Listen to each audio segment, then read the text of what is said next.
আশা করছি আজকের এপিসোড আপনাদের অনেক ভালো লাগবে। বেশি কথা না বলে সবার আগে চলে যাব আজকের প্রথম ঘটনায়।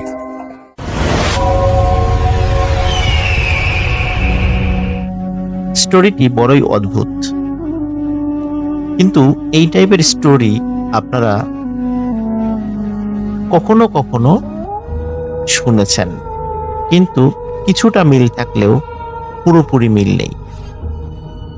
এবং এই স্টোরিটি অন্যান্য স্টোরি থেকে এই কারণে ব্যতিক্রম, মাঝে মাঝে স্টোরি যখন আমরা শেয়ার করি তখন যার সাথে ঘটেছে তার কাছ থেকে অনুমতি নিয়ে আমরা স্টোরি শেয়ার করি। কিন্তু আমার মনে হয় বাংলাদেশে এটি অন্যতম একটি ব্যতিক্রম একটি স্টোরি হবে, যেখানে কোনো মানুষের কাছে অনুমতি নিয়ে এই স্টোরিটি শেয়ার করা হচ্ছে না। এই স্টোরিটি সরাসরি একটি জিনের কাছ থেকে অনুমতি নিয়ে শেয়ার করা হচ্ছে। আপনারা স্টোরিটি পুরোপুরি শোনার পরে আমার এই কথার মর্মার্থ বুঝতে পারবেন। তো কথা না বাড়িয়ে সরাসরি চলে যাচ্ছি মূল ঘটনায়। ঘটনাটি আমাকে পাঠিয়েছেন নড়াইল জেলার লোহাগাড়া উপজেলার লাহুরিয়া ইউনিয়নের আলামিন। আলামিনের বেশ কয়েকটি গল্প আমি ইতোমধ্যে বলার চেষ্টা করেছি আপনাদের সামনে, এবং প্রত্যেকটি ঘটনাই খুবই অন্যরকম ছিল। এই ঘটনাটিও তার ব্যতিক্রম নয়। ঘটনাটি যার সঙ্গে ঘটেছে সঙ্গত কারণে তার একটি ছদ্মনাম আমাকে বলতে হচ্ছে, কারণ আপাতত সরাসরি তার নাম বলার অনুমতি পাওয়া যায়নি, যার কারণে তার শুধু মূল নামটা আমি হাইড করে যাচ্ছি। ঘটনাটির সময়কাল 2013 সাল। 2013 সালের কোনো এক সন্ধ্যার পর এই ঘটনাটি ঘটে। ঘটনাটি যার সাথে ঘটে তিনি একটি মসজিদের ইমামতি করতেন। তার বয়স ছিল 22 থেকে 23 বছর। ওই সময়টিতে মাগরিবের নামাজের পরে রিফাত নামে একটি ছেলেকে তিনি আরবি পড়াতেন। রিফাতের বাড়ি লাহুরিয়া যে বাজার, সে বাজার থেকে সামান্য একটু দূরে। উনি মাগরিবের নামাজ পড়িয়ে রিফাতের বাসায় যেতেন এবং রিফাতকে আরবি পড়িয়ে আবার এশার নামাজ পড়াতে আসতেন। মাগরিবের পর যখন রিফাতকে তিনি পড়াতে যান, পড়ানোর একটি পর্যায়ে রিফাত বলে যে আমি একটু ওয়াশরুমে যেতে চাই। তো ওদের ওয়াশরুমটা ছিল বাসার বাইরে, সাধারণত গ্রাম সাইডে যেরকম থাকে আর কি। তো রিফাত ওয়াশরুমের কথা বলে বাইরে গিয়ে হঠাৎ চিৎকার চেঁচামেচি শুরু করে। রিফাত তার মাকে ডাকছে। ওই সময় তার বাবা বাড়িতে ছিল না, তার দাদাও বাড়িতে ছিল না, তার মা ছিল আর ওই হুজুর ছিল, মানে যেই ভাইয়ের কথা, যে ভাইয়ের স্টোরিটি আমি আজকে শেয়ার করছি। তখন তার মাকে ডাকাডাকি শুরু করে। তখন তার মা হুজুরকে বলে, চলেন তো দেখি ও ডাকাডাকি করছে কেন। তখন তারা টর্চ লাইট নিয়ে বাইরে বের হয়। রহস্য তখন থেকেই শুরু। রিফাত বলে যে দেখো দেখো, অদ্ভুত প্রকৃতির একটি সাপ। সত্যি আলো জ্বালিয়ে দেখা যায় অদ্ভুত প্রকৃতির একটি সাপ। এই সাপটি এর আগে কেউ কখনো দেখেনি, এবং সাপটি অন্য রকমের একটি সুন্দর সাপ। মানে এটা সৌন্দর্যের সাথে অন্যান্য সাপের আসলে মিল পাওয়া যায় না। খুবই সুন্দর একটি সাপ। এখন অদ্ভুত ব্যাপার হলো, সাপটি ওইখান থেকে সরে চলে যাচ্ছে না, সে নড়াচড়া করছে কিন্তু ওই জায়গাটাতেই আছে। এখন রিফাতের যিনি আরবি হুজুর, উনি চিন্তা করছেন যে আসলে সাপটি মারবেন কি মারবেন না। উনি দ্বিধাদ্বন্দ্বে আছেন। এই দ্বিধাদ্বন্দ্বের একটি পর্যায়ে উনি সিদ্ধান্ত নেন যে না, সাপটিকে তিনি মেরে ফেলেন। দ্রুত উনি একটি লাঠি নিয়ে এসে সাপটির গায়ে আঘাত করেন এবং অল্প সময়ের মধ্যেই সাপটি মারা যায়। সাপটি মারা যাওয়ার পরে তারা সবাই চিন্তা করে যে এই ধরনের সাপ এর আগে কখনো তারা দেখে। এই জন্য ওই ভাই উনি তার কাছে থাকা মোবাইলে কয়েকটি ফটো তুলে রাখেন ওই সাপের। প্রিয় লিসেনার্স, ঘটনাটি শুরু এখান থেকে। যেদিন সাপটিকে মারা হয় ওই দিন ছিল বৃহস্পতিবার সন্ধ্যার পর। শুক্রবার ফজরের নামাজের পর ওই ভাইয়ের অভ্যাস ছিল একটু ঘুমানো। ফজরের নামাজের পর উনি একটু ঘুমিয়েছেন, হঠাৎ করে একটি আননোন নাম্বার থেকে ওনার ফোনে একটি কল আসে। কল রিসিভ করার পরে উনি শুনতে পান যে বাজারেরই একজন লোক তাকে বাজারে ডাকছে। কারণ হিসাবে বলেন যে একজন অপরিচিত ভদ্রলোক আসছে, বৃদ্ধ ভদ্রলোক, তিনি তার সাথে দেখা করতে চান। তো ওই ভাই উনি জামা কাপড় পরে রেডি হয়ে বাজারে আসেন, লাহোরিয়া বাজারে। বাজারে আসার পর দেখেন খুব সুন্দর চেহারার একজন বয়স্ক দাড়িওয়ালা মুরব্বী একজন ভদ্রলোক বসে আছেন। বসে থাকার পর উনি যখনই ওই ভাইকে দেখেছেন তিনি উঠে দাঁড়ানোর পরে ওই ভাই তাকে আগে সালাম দেন। তখন বলেন যে আপনি আজকেই আমার সাথে যাবেন মিঠাপুর নামক একটা জায়গায়। ওইখানে একটা মসজিদ আছে, আপনি ওই মসজিদে ইমামতি করবেন। এখানে যেই টাকা আপনাকে দেওয়া হয় বেতন হিসাবে থেকে দ্বিগুণ টাকা আপনাকে দেওয়া হয়। আপনি এখনই আমার সাথে যেতে হবে। এখন ওনাকে যখন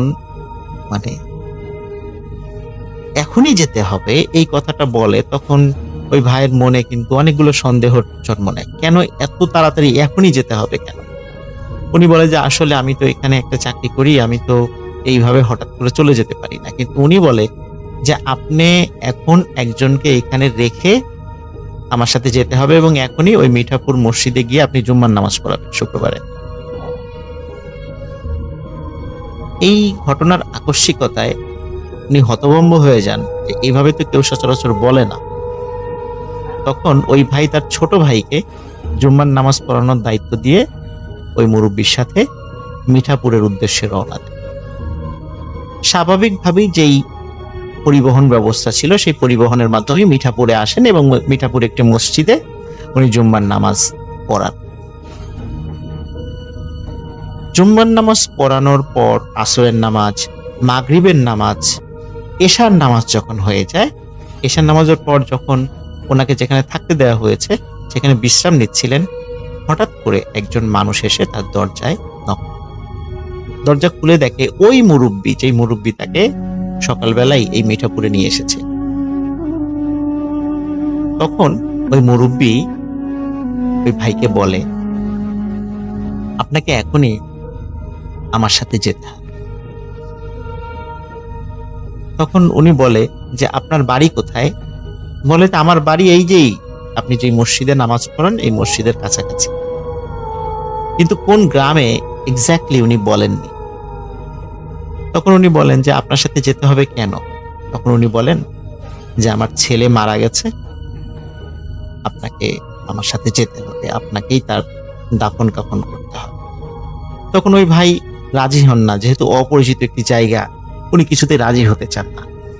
কিন্তু ওই মুরব্বী ভদ্রলোক উনি খুব পিড়াপিড়ি শুরু করেন যে না, আপনাকে যেতেই হবে। এক সময় ওই ভাই রাজি হন এবং ওই মুরব্বীর সাথে যাওয়া শুরু করেন। ওই মুরব্বীর সাথে আরো দুইজন লোক এসেছিল। এখন ওই সময়টা ছিল এমন একটি সময় যে তখন আশেপাশে যে বিল ছিল, বিলে মোটামুটি পানি চলে এসেছে। এখন কোন বাড়িতে যে যাবে সেটা কিন্তু ওই ভাই জানতেন না। তখন দেখলেন যে ওই মুরব্বী একটি বড় নৌকা নিয়ে এসেছে। তখন সবাই নৌকায় চড়ে বসে এবং নৌকা চলতে থাকে। কিছু সময় নৌকা চলার পরে ওই ভাই ফলো করেন যে নৌকা আসলে বিলের মধ্যে দিয়ে যাচ্ছে না, আশেপাশে নৌকার সাথে ঘেঁষে বড় বড় গাছ পালা ঘাস এরকম দেখা যাচ্ছে চাঁদের আলোতে। উনি আরো ভালো করে খেয়াল করেন নৌকা পানির উপর দিয়ে চলছে না, নৌকা মাটির উপর দিয়ে চলছে এবং অনেকটা ভেসে ভেসে চলছে। যখনই উনি এইটা দেখেন তখনই মারাত্মক ভয় পেয়ে যান। তখন উনি কিছু বলার আগেই নৌকার সামনে থাকা ওই ভদ্রলোক ওই ভাইকে বলেন যে বাবা, তোমার কোনো ভয় নেই, তুমি নিশ্চয়ই বুঝতে পেরেছো যে আমরা মানুষ নই, আমরা জিন। আমার সন্তান মারা গেছে, এই সন্তানকে গোসল করানো, জানাজা পড়ানো এবং দাফন করা থেকে শুরু করে নিয়ে সব কাজ তোমাকেই করতে হবে। তখন উনি আসলে ঘটনার আকস্মিকতায় এতটা হতভম্ব হয়ে গিয়েছিলেন যে উনি তখন কি বলবেন কিছু বুঝে উঠতে পারছেন না, কারণ উনি সজ্ঞানে দেখছেন যে ওনার চারদিকে যারা আছে সবাই জিন, কিন্তু মানুষ রূপী, এবং এই নৌকাটি শূন্যের উপর দিয়ে ভেসে চলছে, কিন্তু সেটা মাটির উপর দিয়ে, পানির উপর দিয়ে নয়। তখন উনি সাহস করে জিজ্ঞাসা করেন, আপনার ছেলে কখন মারা গেছে? তখন ওই মুরব্বী বলেন, বৃহস্পতিবার সন্ধ্যার পরে। বলে, বৃহস্পতিবার সন্ধ্যার পরে এখনো রেখে দিয়েছেন?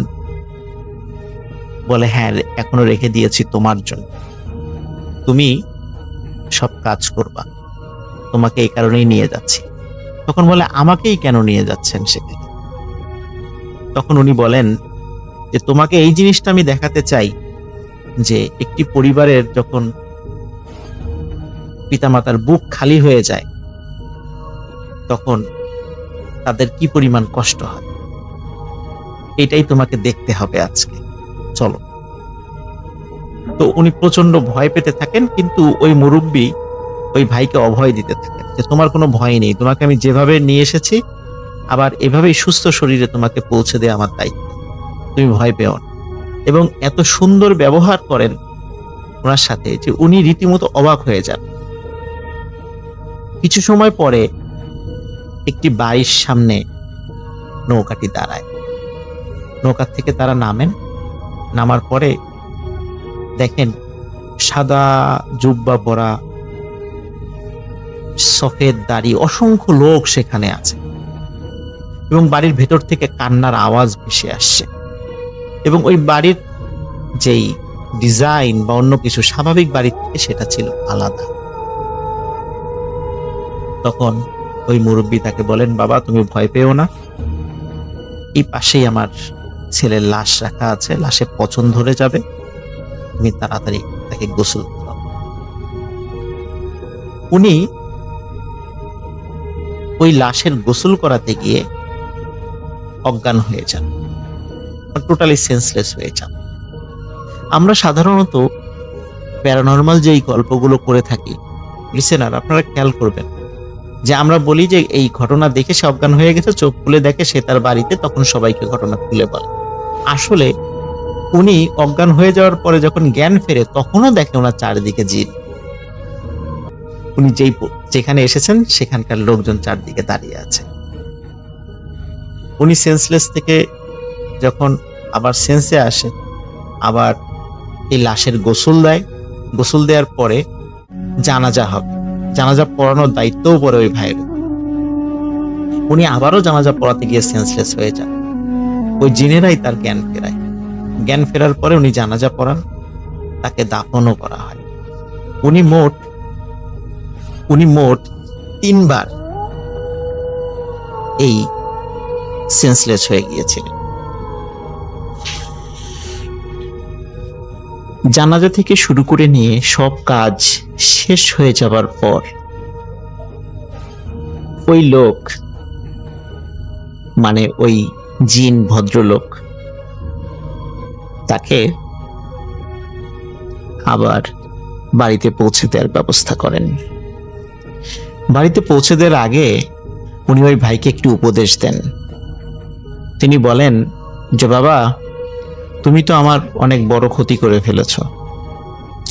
নিশ্চয়ই তুমি দেখতে পেয়েছো যে আমার স্ত্রী কিভাবে কান্নাকাটি করছিল, সেই শব্দ তুমি শুনেছ। তোমার কাছে একটি বিনীত অনুরোধ থাকবে, কখনোই রাতের বেলা হঠাৎ করে সাপ বলে কোনো কথা নয়, কোনো প্রাণীর গায়েও অকারণে আঘাত করো না, সে যদি তোমার ক্ষতি না করে। আর সাপ রাতের বেলা মারার ক্ষেত্রে অবশ্যই সতর্ক থাকবা, তা না হলে আমার মতো এমন অনেক জিনের বুক খালি হয়ে যাবে। এই পরামর্শ দিয়ে তিনি আবার দুইজন জিনকে বলেন যে তাকে পৌঁছে দিয়ে আসতে।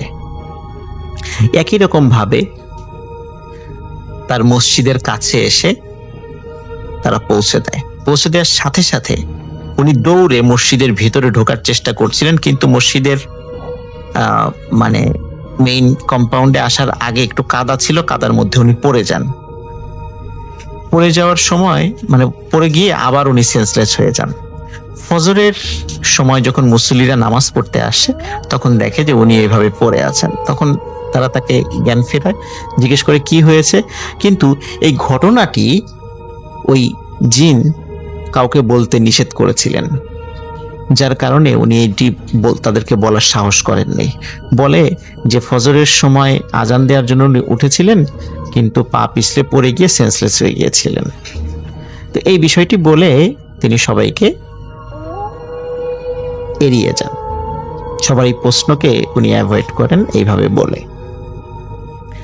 যাই হোক, এরপর থেকে ওনার সাথে মাঝে মাঝেই ওই জিনের দেখা হতো। উনি যখন তাহাজ্জুদের নামাজ পড়তেন মসজিদের মধ্যে, তখন ওই জিন আসতো। ওই জিন এসে তার সাথে কথা বলতো, এবং ওই জিন আসার পরে তাকে বলে, ওই ভাইকে বলে যে আমার সন্তান তো মারা গেছে, তোমাকে আমি ক্ষমা করে দিয়েছি, তুমি আমার সন্তানের মতো, কারণ আমার সন্তান নেককার ছিল, আর তুমিও নামাজ রোজা করো, তোমাকে খুব ভালো লেগেছে, তোমাকে ক্ষমা করে দিয়েছি, আমি তোমাকে আমার সন্তানের মতো হিসাবে দেখব। তোমার যখন যেই সমস্যা তুমি পড়বে আমাকে বলো, আমি চেষ্টা করব আল্লাহর ইচ্ছায় যদি পারি সমাধান করার জন্য। এরপর থেকে ওই ভাইয়ের কাছে মাঝে মাঝেই ওই জিনটা আসতো, এসে বিভিন্ন বিষয়ে আলোচনা করত, ধর্মীয় বিষয়ে কথা বলতো, বিভিন্ন বিষয়ের সমাধান করে দিত। এমনকি ওই ভাইয়ের পেছনে ওই জিন অনেক সময় সালাত আদায় করতেন। গত রোজার ঈদের নামাজের সময়ও ওই ভাইয়ের পেছনে উনি সালাত আদায় করেছেন। এটা অন্য কেউ দেখেনি, উনি দেখেছেন। প্রিয় লিসেনার্স, এই যে ঘটনাটি ঘটেছে এবং ওই জিন ওনার কাছে যে আসে, এটা কিন্তু এখনো চলমান আছে। আলামিন ভাই যখন এই বিষয়টি ওনার সাথে কোনো একটা বিষয়ে, প্যারানরমাল বিষয়ে কথা হচ্ছিল, তখন এই বিষয়টি আলামিন ভাইকে উনি বলেন, প্রথমে আমার কাছে এই স্টোরিটি শেয়ার করতে চাইলেন। তখন ওই ভাই বলেছিলেন যে তাহলে ওনার কাছ থেকে অনুমতি নিতে হবে, তাছাড়া এই গল্পটি বলা যাবে না। তখন ওই জিনটি যখন তার সাথে আবার দেখা করতে আসে, এই গল্পটি প্রচার করার জন্য অনুমতি চান, শুধু ওই ভাইয়ের নাম প্রকাশ না করার শর্তে গল্পটি বলতে বলে। কারণ এই গল্পের মধ্যে একটি মোরালস রয়েছে, সেটা হচ্ছে রাতের বেলা হঠাৎ করে কোনো প্রাণীকে আঘাত করে মেরে ফেলা যাবে না, বা অকারণে কোনো প্রাণীকে আঘাত করা যাবে না। এটাই এই গল্পের ছিল মোরালস, এবং এই শর্তে এই গল্পটি শেয়ার করার অনুমতি পাওয়া যায়। প্রিয় লিসেনার্স, এখনো কিন্তু ওই ভাইয়ের সাথে ওই জিনের দেখা হয়, কথা হয়। এবং ওই জিনের অনুমতি সাপেক্ষেই এই গল্পটি আপনাদের সাথে আজ শেয়ার করলাম। আশা করি সবার ভালো লেগেছে। যদি সুযোগ থাকে এবং আবারও অনুমতি পাওয়া যায়, অবশ্যই ওই ভাইকে আমি চেষ্টা করব লাইভে নিয়ে আসার জন্য।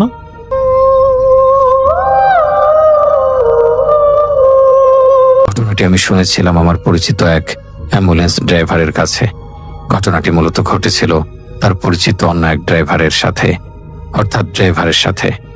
সঙ্গত কারণেই সেই ড্রাইভারের নাম প্রকাশ করছি না, তাই ধরে নিন তার নাম আরমান। আমি জানি না আমার ইমেলটি সিলেক্ট হবে কিনা, তবে সিলেক্ট হলে খুব খুশি হব। আমি আর বেশি কথা না বাড়িয়ে সরাসরি মূল ঘটনায় চলে যাই। জানুয়ারি মাসের হাড় কাঁপানো শীত। ক্যালেন্ডারের পাতায় দিনটা ঠিক কে ছিল এখন আর মনে নেই, তবে রাতটা ছিল আমার জীবনের দীর্ঘতম রাত। ঘড়ির কাঁটায় তখন রাত ঠিক 2:30। ঢাকার বাইরের এক নির্জন হাইওয়ে, যেখানে সচরাচর রাতের বেলাতেও গাড়ির হেডলাইটের ঝালকানি দেখা যায়, আজ সেখানে শুধুই ঘন কুয়াশার রাজত্ব। কুয়াশার চাদর প্রকৃতিকে এমনভাবে জড়িয়ে রেখেছে যেন এই চরাচর আজ কোনো এক গভীর অনিষিদ্ধ রহস্য লুকিয়ে রাখতে চাইছে। আমি অ্যাম্বুলেন্সের ড্রাইভিং সিটে বসে আছি। আমার নাম আরমান। গত 10 বছর ধরে স্টিয়ারিং হুইলটাই আমার রুটি রোজের একমাত্র উৎস। কত শত লাশ, কত মুমূর্ষু রোগী আমি এই গাড়িতে করে এক জায়গা থেকে অন্য জায়গায় নিয়ে গিয়েছি, তার কোনো ইয়ত্তা নেই। কিন্তু আজকের রাতটা অন্য সব রাতের চেয়ে আলাদা। আজকের বাতাস, আজকের এই কুয়াশা, এমনকি আমার পুরনো অ্যাম্বুলেন্সটার শব্দও যেন অন্যরকম শোনাচ্ছে। আমার গাড়িটা ধীর গতিতে এগিয়ে চলেছে। স্পিডোমিটারের কাঁটা 40-এর উপরে উঠছে না, ওঠার উপায়ও নেই। সামনের রাস্তাটা যেন কুয়াশার পেটে ঢুকে গেছে। দর্শকবৃন্দ, আপনাদের দৃষ্টি আকর্ষণ করে কয়েক সেকেন্ড সময় যাচ্ছি। আপনাদের জন্য একটি বিশাল সুখবর। সাম্প্রতিক সময়ে আপনাদের জন্য আমরা একটি পারফিউম স্টোর খুলেছি।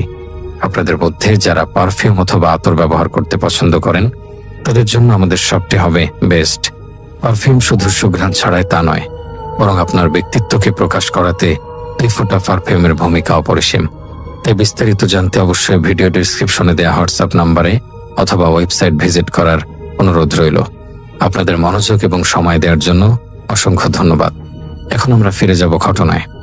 হেডলাইটের হলুদ আলো কুয়াশার দেয়ালে ধাক্কা খেয়ে আবার আমার দিকে ফিরে আসছে। আমার 2 চোখ রাস্তার দিকে স্থির, কিন্তু কপালে বিন্দু বিন্দু ঘাম জমছে। এই কনকনে শীতে, যেখানে বাইরে হাত বের করলে আঙুল জমে যাওয়ার উপক্রম, সেখানে আমি ঘামছি। জ্যাকেটের ভেতরে আমার শরীরটা ভ্যাপসা গরমে ভেজে যাচ্ছে। কারণটা শুধু আবহাওয়ার খামখেয়ালিপনা নয়, কারণটা আমার গাড়ির পেছনের অংশে শুয়ে রাখা ওই যুবতী মেয়েটির লাশ। হাসপাতালের মর্গ থেকে যখন লাশটি তোলা হচ্ছিল, তখনই আমার মনের ভেতর কেমন যেন একটা অস্বস্তি দানা বাঁধছিল। আমি জীবনে অনেক লাশ দেখেছি, দুর্ঘটনায় থেতলে যাওয়া শরীর, আগুনে পোড়া দেহ, বার্ধক্যে মরে যাওয়া শান্ত মুখ। কিন্তু এই মেয়েটির মুখ ছিল সম্পূর্ণ আলাদা, অস্বাভাবিক রকমের ফ্যাকাশে, যেন তার শরীর থেকে রক্ত অনেক আগেই কেউ শুষে নিয়েছে। সবচেয়ে ভয়ের বিষয় ছিল তার চোখ আর মুখের ভঙ্গি। মৃত্যুর পরেও তার চোখ মুখে এক তীব্র আতঙ্কের ছাপ লেগে আছে, যেন মৃত্যুর ঠিক আগ মুহূর্তে সে এমন কোনো খারাপ জিনিস বা ভয়ঙ্কর দৃশ্য দেখেছিল, যা তাকে ওপারে যাওয়ার পরেও শান্ত হতে দিচ্ছে না। স্ট্রেচারে তোলার সময় আমার হাত যখন তার বাহুতে লেগেছিল, তখন মনে হয়েছিল আমি কোনো বরফের টুকরো স্পর্শ করলাম। সেই ঠান্ডাটা স্বাভাবিক মরা মানুষের শরীরের ঠান্ডা নয়, ওটা ছিল এমন এক হিমশীতল অনুভূতি যা চামড়া ভেদ করে হাড় পর্যন্ত কাঁপিয়ে দেয়। গন্তব্য এখন থেকে আরো প্রায় 3 ঘন্টা দূরের এক অজপাড়া গা। মেয়েটির গ্রামের বাড়ি। অ্যাম্বুলেন্সে আমি ছাড়া আর কোনো জীবিত প্রাণী নেই। নিয়ম অনুযায়ী লাশের সাথে পরিবারের কারো থাকার কথা। মেয়েটির ভাই আর চাচা অন্য একটি প্রাইভেট কারে আমাদের ঠিক পেছনে আসছিল। যাত্রা শুরুর প্রথম আধা ঘন্টা আমি রিয়ার ভিউ মিররে তাদের গাড়ির হেডলাইট দেখতে পাচ্ছিলাম, কিন্তু শহরের কোলাহল ছাড়িয়ে হাইওয়েতে ওঠার কিছুক্ষণ পরেই কুয়াশা যখন দানবীয় আকার ধারণ করলো, তখন সে আলোটা হারিয়ে গেল। আমি কয়েকবার গতি কমিয়েছিলাম, কিন্তু পেছনের ওই গাড়িটি আর আমার দৃষ্টিসীমার মধ্যে আসেনি। হয়তো তারা পথ হারিয়েছে কিংবা কুয়াশার কারণে অনেক পিছিয়ে পড়েছে। এখন এই বিশাল জনমানবহীন রাস্তায় আমি, আমার এই জরাজীর্ণ অ্যাম্বুলেন্স আর পেছনের কেবিনে শুয়ে থাকা সেই নিথর দেহটি, আমরা 3 জন যেন এক অদ্ভুত ও ভয়ঙ্কর নাটকের চরিত্র। গাড়ির হিটারটা বেশ কিছুদিন ধরে নষ্ট, ঠিক করাবো করাবো করেও করানো হয়নি। তবুও গাড়ির ভেতরটা বাইরের তাপমাত্রার তুলনায় অনেক বেশি ঠান্ডা হয়ে আছে। সাধারণত ইঞ্জিন চললে ভেতরে কিছুটা হলে উষ্ণতা থাকে, কিন্তু আজ মনে হচ্ছে গাড়ির ভেতরে কেউ যেন বিশাল এক বরফখণ্ড রেখে দিয়েছে। আর আমার ষষ্ঠ ইন্দ্রিয় বলছে এই অস্বাভাবিক ঠান্ডাটা বাতাস থেকে আসছে না, এসি বা জানালা থেকেও আসছে না। এটা আসছে আমার পিঠের ঠিক পেছনের অংশ থেকে, সেই পার্টিশনের ওপাশ থেকে যেখানে লাশটি রাখা আছে। আমার লোমকূপগুলো দাঁড়িয়ে যাচ্ছে। বারবার মনে হচ্ছে আমার ঘাড়ের কাছে অদৃশ্য কোনো চোখ আমাকে পর্যবেক্ষণ করছে। নিস্তব্ধতা কাটানোর জন্য আমি রেডিওটা অন করার কথা ভাবলাম। হাত বাড়ালাম ড্যাশবোর্ডের দিকে, কিন্তু আমার আঙুল ছোঁয়ার আগেই হঠাৎ গাড়ির রেডিওটা নিজে থেকেই ঝিরঝির শব্দ করে উঠল। সেই কর্কশ শব্দে আমি চমকে উঠলাম। নির্জন রাতে এমন শব্দ কানের পর্দায় হাতুড়ির মতো আঘাত করলো। আমি দ্রুত রেডিওর নব ঘোরালাম, কিন্তু অবাক কাণ্ড, রেডিওটা তো বন্ধই ছিল, পাওয়ার বাটন অফ করা। তাহলে শব্দটা এলো কোথা থেকে? স্পিকার থেকে আসা সেই যান্ত্রিক শব্দটা কি আমার মনের ভুল? আমি নিজেকে সান্ত্বনা দিলাম, আরমান তুই বেশি চিন্তা করছিস, হয়তো লুজ কানেকশন থেকে স্পিকারের শব্দ হয়েছে। মনকে বোঝালাম বটে, কিন্তু মনের গভীরের ভয়টা কাটলো না। পরক্ষণে আমার মেরুদণ্ড বেয়ে একটা শীতল স্রোত নেমে গেল। পেছনের কেবিন থেকে একটা খসখস শব্দ ভেসে এলো। শব্দটা খুব হালকা, কিন্তু এই পিনপতন নীরবতায় সেটা বজ্রপাতের মতো শোনালো। মনে হলো কেউ যেন স্ট্রেচারের ওপর বিছানো সাদা চাদরটা খুব সাবধানে, খুব সন্তর্পণে সরাচ্ছে। কাপড়ের সাথে কাপড়ের ঘর্ষণের শব্দ। আমার বুকের ভেতরটা ধক করে উঠল। আমি রিয়ার ভিউ মিররের দিকে তাকাতে চাইলাম না। আমি জানি পেছনে কেউ নেই, থাকার কথাও নয়। একজন মৃত মানুষ তো আর চাদর সরাতে পারে না, কিন্তু মানুষের মন বড় অদ্ভুত। ভয়ের সময় সে সেটাই ভাবতে বাধ্য করে যা সে দেখতে চায় না। আমার মনে হতে লাগলো আমি যদি এখন আয়নায় তাকাই তবে হয়তো দেখবো সে মেয়েটি উঠে বসেছে। এই চিন্তাটা মাথায় আসতেই আমার হাত পা অবশ হয়ে আসতে চাইল। রাস্তাটা ক্রমশ আরো নির্জন হয়ে যাচ্ছে। হাইওয়ের দুপাশে বড় বড় শিশু আর মেহগনি গাছগুলো কুয়াশার মধ্যে এক একটা বিশাল ছায়ামূর্তির মতো দাঁড়িয়ে আছে। হেডলাইটের আলোয় তাদের ডালপালাগুলোকে মনে হচ্ছে কোনো রাক্ষসে হাত, যা আমার গাড়িটাকে আঁকড়ে ধরার জন্য বাড়িয়ে আছে। আমি জোরে জোরে কালেমা শাহাদাত পড়া শুরু করার চেষ্টা করলাম। ঠোঁট নাড়ছি, কিন্তু আমার গলা দিয়ে কোনো স্বর বের হতে চাইছে না। গলার ভেতরটা শুকিয়ে কাঠ হয়ে গেছে। ঠিক তখনই আমার ঘাড়ের ডান পাশে একটা ঠান্ডা নিঃশ্বাস অনুভব করলাম, যেন কেউ আমার একদম কানের কাছে মুখে এনে ফিস করে শ্বাস ফেলল। গাড়ির সব গ্লাস বন্ধ, কোথাও কোনো ছিদ্র নেই, বাতাস ঢোকার মতো। তবু কোথা থেকে যেন বরফ শীতল বাতাস আমার ঘাড়ে এসে লাগছে। এটা কোনো সাধারণ বাতাস নয়, এর সাথে একটা ভ্যাপসা গন্ধ মিশে আছে, ফরমালিন আর বাসি ফুলের গন্ধ। আমি সাহসী মানুষ, কিন্তু এখন আমি বুঝতে পারলাম এই যাত্রা সাধারণ কোনো যাত্রা নয়। আমার সাথে থাকা এই নির্জীব দেহটি হয়তো পুরোপুরি নির্জীব নয়, অথবা এর সাথে এমন কোনো খারাপ জিনিস জড়িয়ে আছে যা আমার এই যাত্রাকে বিভীষিকাময় করে তুলবে। আমি অ্যাক্সেলারেটরে চাপ দিলাম গাড়িটা দ্রুত এই স্থান থেকে সরিয়ে নেওয়ার জন্য, কিন্তু অদ্ভুত ব্যাপার, গাড়ি যেন কিছুতেই গতি বাড়াতে চাইছে না। ইঞ্জিনের আরপিএম বাড়ছে, গর্জন বাড়ছে, কিন্তু চাকাগুলো যেন মাটির সাথে লেপ্টে আছে। মনে হচ্ছে অদৃশ্য কোনো ভারী বস্তু বা শক্তি গাড়িটাকে পেছন থেকে সজোরে টেনে ধরে রেখেছে। আমি যতই এগোতে চাইছি পেছনের ভারটা ততই বাড়ছে। আমার মনে হতে লাগলো আমি আসলে গাড়ি চালাচ্ছি না, বরং আমি কোনো এক অন্ধকার গহ্বর বা ফাঁদের দিকে ধাবিত হচ্ছি, আর আমার পেছনের যাত্রীটি সেই ফাঁদের নিয়ন্ত্রক। কুয়াশা এখন এতটাই ঘন হয়েছে যে হেডলাইটের আলো মাত্র কয়েক ফুট সামনে গিয়ে মিলিয়ে যাচ্ছে। মনে হচ্ছে আমি কোনো সাদা ধোয়ার সুড়ঙ্গের ভেতর দিয়ে গাড়ি চালাচ্ছি, যার কোনো শেষ নেই। আমার হাতের আঙুলগুলো স্টিয়ারিং হুইলটা এত শক্ত করে ধরে রেখেছে যে রক্ত চলাচল বন্ধ হয়ে আঙুলগুলো ফ্যাকাশে হয়ে গেছে। পেছনের কেবিন থেকে ভেসে আসা সেই খসখস শব্দটা এখন আর নেই, কিন্তু তার বদলে শুরু হয়েছে এক অদ্ভুত ভারী নিস্তব্ধতা। এই নিস্তব্ধতা কোলাহলের চেয়েও বেশি ভয়ঙ্কর। সাধারণ নীরবতায় একটা প্রশান্তি থাকে, কিন্তু এই নীরবতায় আছে এক চাপা উত্তেজনা, যেন ঝড়ের আগের শান্ত অবস্থা। আমার মনে হচ্ছে গাড়ির পেছনের অংশে বাতাসের চাপ বেড়ে গেছে। মাঝে মাঝে গাড়িটা পেছনের দিকে সামান্য দেবে যাচ্ছে। স্প্রিংগুলো ক্যাচ ক্যাচ শব্দ করে উঠছে, ঠিক যেমনটা হয় যখন পেছনের সিটে বসা কোনো যাত্রী নড়াচড়া করে বা সিট ছেড়ে উঠে দাঁড়ায়। কিন্তু পেছনে তো শুধু একটা লাশ, তার তো নড়বার কথা নয়। ভর পরিবর্তন করারও কথা নয়। মনের সাথে যুদ্ধ করতে করতে আমি সাহস সঞ্চয় করলাম, আমাকে দেখতে হবে পেছনে কি হচ্ছে। অ্যাম্বুলেন্সের ড্রাইভার সিট এবং পেছনের অংশের মাঝখানে একটা ছোট্ট কাচের পার্টিশন আছে, স্লাইডিং গ্লাস। আমি ভয়ে ভয়ে প্রথমবারের মতো রিয়ার ভিউ মিরর দিয়ে সেই কাচের দিকে তাকালাম। তাকাতে আমার রক্ত হিম হয়ে গেল, শরীরের সমস্ত লোম খাড়া হয়ে গেল। কাজটা ভেতর থেকে অর্থাৎ লাশের কেবিনের দিক থেকে ঘোলা হয়ে আছে, যেন কেউ ওপাশে খুব কাছ থেকে কাছের উপর শ্বাস ফেলছে বা ভাব দিয়েছে। কিন্তু ওপাশে তো কোনো জীবিত মানুষ নেই, লাশের তো নিঃশ্বাস থাকে না, লাশের শরীর থেকে গরম ভাব বের হওয়ার কথা নয়। তাহলে কাজটা ঘোলা হলো কি করে? আমি চোখ সরিয়ে নিলাম। আমার মস্তিষ্ক বলছে এটা বিজ্ঞানের কোনো ব্যাখ্যা দিয়ে বোঝানো সম্ভব, কিন্তু আমার মন বলছে আরমান পালা, তুই বিপদে আছিস। আমি বিড়বিড় করে আল্লাহর নাম নিতে লাগলাম, হে আল্লাহ, আমাকে রক্ষা করো, আমাকে হেফাজত করো। আমার মনে একটাই প্রার্থনা, কিন্তু ভয় আমাকে আচ্ছন্ন করে ফেলছে। আমার জিহ্বা আড়ষ্ট হয়ে আসছে। হঠাৎ করে গাড়ির পেছনের অংশে একটা ভারী কিছু পড়ার শব্দ হলো। ধপ করে শব্দটা হওয়ার সাথে সাথেই আমি নিজের অজান্তে ব্রেক কষলাম। গাড়িটা নির্জন রাস্তার মাঝখানে দাঁড়িয়ে গেল। শব্দটা মেটালিক ফ্লোরে কিছু পড়ার মতো। আমার বুক ধরফর করছে। আমি কি পেছনে গিয়ে দেখব নাকি গাড়ি চালিয়ে চলে যাব? কিন্তু শব্দটা শুনে মনে হলো যেন লাশের হাতটা স্ট্রেচার থেকে নিচে পড়ে গেছে, কিংবা অন্য কোনো ভারী সরঞ্জাম। একজন দায়িত্ববান চালক হিসেবে আমার দেখা উচিত, লাশটা সম্মানের সাথে পৌঁছে দেয়া আমার দায়িত্ব।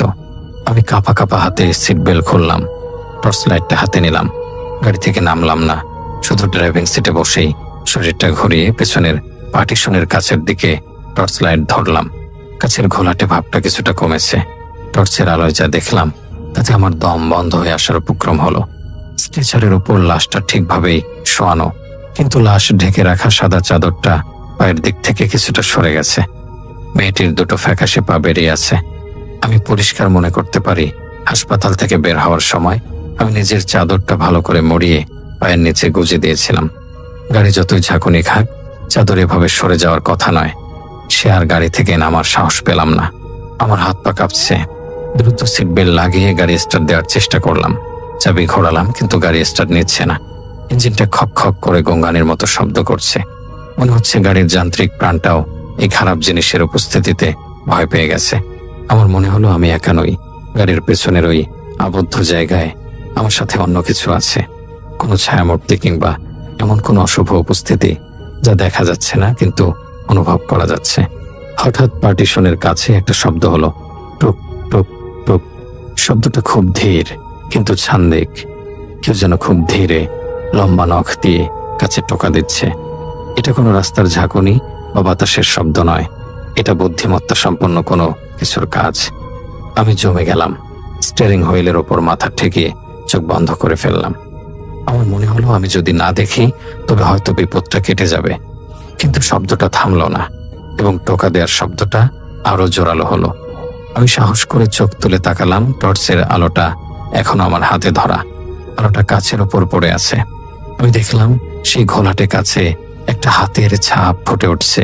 ছাপটা বাইরের দিকে নয়, ভেতরের দিকে, অর্থাৎ লাশের কেবিনের দিক থেকে কেউ কাছের উপর হাত রেখেছে। কিন্তু সেই হাত, ইয়া আল্লাহ, সেটা পৃথিবীর কোনো মানুষের হাতের ছাপের মতো স্বাভাবিক নয়। আঙুলগুলো অস্বাভাবিক লম্বা এবং হাতের তালুটা অদ্ভুত রকমের বড়। আর সেই ছাপটা থেকে যেন এক ধরনের কালচে ধোঁয়া বের হচ্ছে। আমি চিৎকার করে উঠতে চাইলাম, কিন্তু গলার স্বর ফুটল না। সেই হাতের ছাপটা আমাকে জানাচ্ছে যে আমার পেছনের যাত্রীটি এখন জেগে আছে। সে আর নিছক একটা লাশ নয়, সে আমার সাথে যোগাযোগ করতে চাইছে, অথবা আমাকে ভয় দেখাতে চাইছে। আমার মনে হলো ওই কাছের ওপাশেই সে মেয়েটির মুখটা এখন আছে, সে আমাকে দেখছে। সে আতঙ্কিত ফ্যাকাশে চোখ দুটো এখন আমার দিকেই তাকিয়ে আছে। আমি পাগলের মতো ইগনিশন চাবি ঘোরাতে থাকলাম। স্টার্ট হ মনে মনে গাড়িটাকে মিনতি করলাম। আমার মনে হচ্ছে ওই কাজটা বেশিক্ষণ টিকবে না।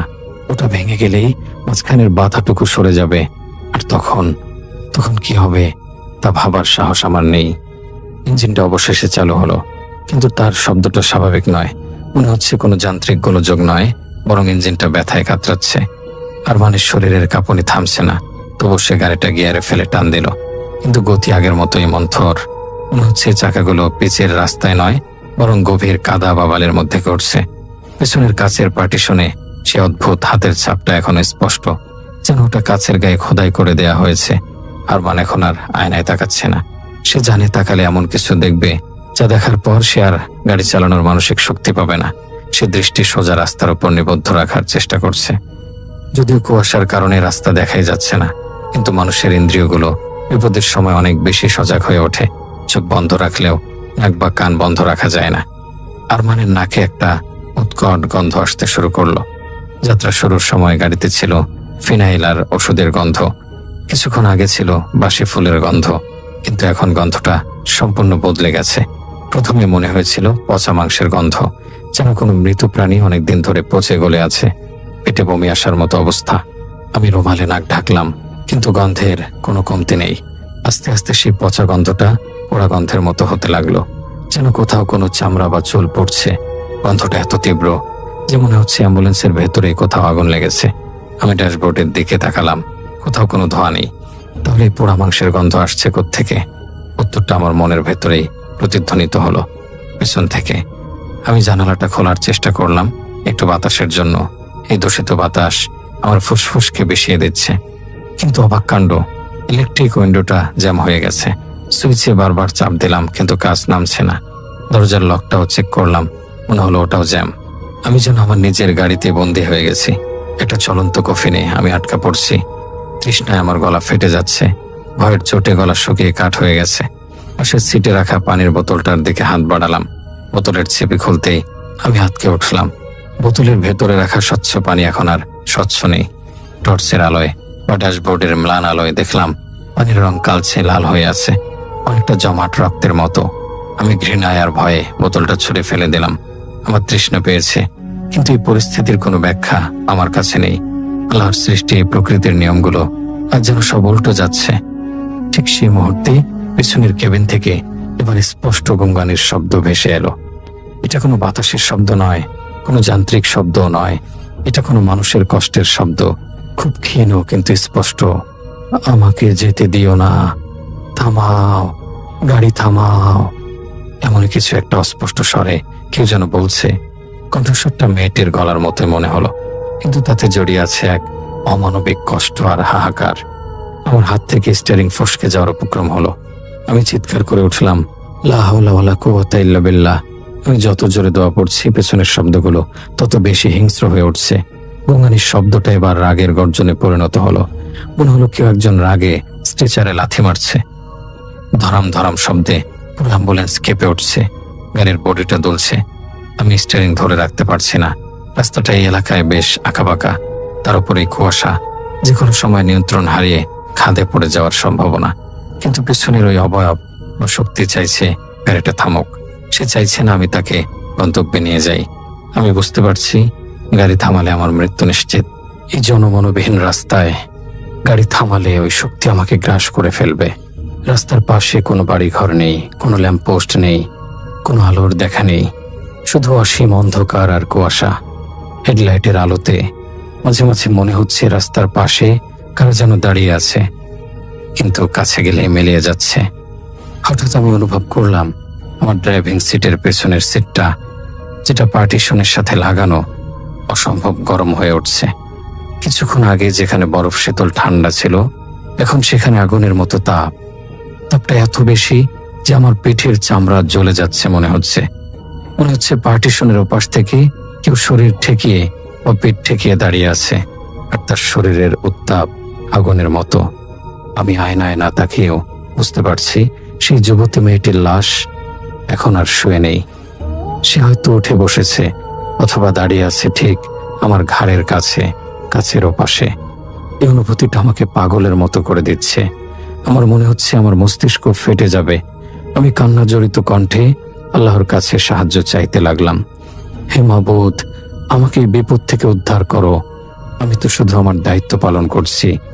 আমার মনে হলো এই রাত আর কখনো শেষ হবে না, এই রাস্তা ফুরাবে না। আমি হয়তো অনন্তকাল ধরে এই অভিশপ্ত অ্যাম্বুলেন্স চালিয়ে যাব, আর আমার পেছনে থাকবে সেই জীবন্ত লাশ। পেছনের লাথি আর ধস্তাধস্তির শব্দে মনে হচ্ছে স্ট্রেচারটা উল্টে গেছে, কিন্তু আমি তাকাচ্ছি না। তাকালেই শেষ। আমার একমাত্র লক্ষ্য সামনের রাস্তা, যদিও সেই রাস্তা আমাকে ধোঁকা দিচ্ছে প্রতি মুহূর্তে। রাত তখন 3টা পার হয়ে গেছে। সময়ের হিসেবে হয়তো আধা ঘন্টা বা 1 ঘন্টা পার হয়েছে, কিন্তু আমার কাছে মনে হচ্ছে কয়েক যুগ। আমার শরীরের ক্লান্তি আর মনের ভয় মিলেমিশে একাকার হয়ে গেছে। চোখের পাতাগুলো ভারী, কিন্তু ভয়ের কারণে চোখ বড় বড় হয়ে আছে। হঠাৎ আমি দেখলাম রাস্তার মাঝখানে কিছু একটা দাঁড়িয়ে আছে। কুয়াশার ধোঁয়ায় আবছা দেখা যাচ্ছে, কিন্তু মনে হচ্ছে সাদা কাপড়ে মোড়ানো কেউ। আমি রিফ্লেক্সের বসে ব্রেক কষলাম। গাড়িটা ক্যাচ ক্যাচ শব্দ করে ঠিক লোকটার সামনে গিয়ে থামলো। হেডলাইটের আলোয় অবয়বটা এবার স্পষ্ট হলো। সাদা কাপড় পরা একটি মেয়ে দাঁড়িয়ে আছে। তার পরনে ঠিক সেই পোশাক যা আমার গাড়ির পেছনের লাশের পরনে ছিল। তার চুলগুলো মুখের সামনে এলোমেলো হয়ে আছে, তাই মুখটা দেখা যাচ্ছে না। আমার বুকের ভেতরটা ধক করে উঠল। এই মেয়েটির উচ্চতা, গড়ন, এমনকি দাঁড়ানোর ভঙ্গিও ঠিক পেছনের লাশের মতো। আমার মস্তিষ্ক মুহূর্তের জন্য কাজ করা বন্ধ করে দিল। এটা কি করে সম্ভব? লাশ তো আমার গাড়ির পেছনে, আমি তো তাকে নামতে দেখিনি, দরজাও খোলেনি। তাহলে তাহলে সে সামনে এলো কি করে? নাকি এটা অন্য কোনো ছায়ামূর্তি? মেয়েটি হাত ইশারা করে গাড়িটা থামাতে বলছে, বা হয়তো তাকে সাহায্য করতে বলছে। তার হাতটা অদ্ভুতভাবে নড়ছে, যেন হাড়গুলো ভাঙা। আমার অন্তরাত্মা চিৎকার করে বলছে, আরমান পালাও, গাড়ি দিও না, দরজা খুলো না। কিন্তু আমার শরীর অবশ হয়ে আছে। মেয়েটি আস্তে আস্তে গাড়ির দিকে এগিয়ে আসতে লাগলো। তার হাঁটার ভঙ্গিটা স্বাভাবিক নয়। আমি লক্ষ্য করলাম মেয়েটির পা মাটির সাথে লেগে নেই। সে যেন মাটির কয়েক ইঞ্চি উপর দিয়ে শূন্যে ভেসে আসছে। তার কাপড়ের নিচের অংশটা কুয়াশার সাথে মিশে আছে। ঠিক সেই মুহূর্তে অ্যাম্বুলেন্সের ভেতর থেকে, অর্থাৎ আমার ঠিক পেছনে থাকা লাশটির দিক থেকে এক বিকট হাসি ভেসে এলো। সেই হাসিটা কোনো মানুষের হাসির মতো নয়, সেটা হিস করা সাপের মতো শোনালো, যেন কেউ দাঁতে দাঁত চেপে হাসছে। বাইরের মেয়েটি এবং ভেতরের শব্দ, এই দুইয়ের মাঝে পড়ে আমি বিভ্রান্ত হয়ে গেলাম। বাইরেরটা যদি খারাপ জিনিস হয়, তবে ভেতরেরটাকে? আর ভেতরেরটা যদি আসল লাশ হয়, তবে বাইরেরটাকে? নাকি দুটোই একই অশুভ শক্তির অংশ, যা আমাকে ধোঁকা দেওয়ার জন্য দুই রূপ নিয়েছে? আমি বুঝতে পারলাম বাইরে রয়েছে ছায়ামূর্তি আসলে আমাকে গাড়ি থেকে নামানোর বা দরজা খোলানোর ফাঁদ। সে চাইছে আমি তাকে সাহায্য করার জন্য দরজা খুলি। আমি দ্রুত গাড়ি রিভার্স গিয়ারে দিয়ে পেছনের দিকে নিলাম।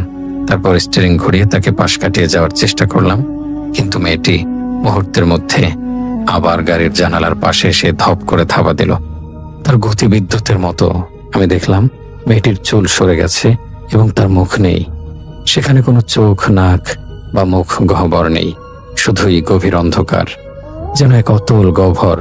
সে আর্তনাদ করে উঠল, কিন্তু সেই আর্তনাদ কোনো ভাষার ছিল না, ছিল বাতাসের তীক্ষ্ণ শব্দ।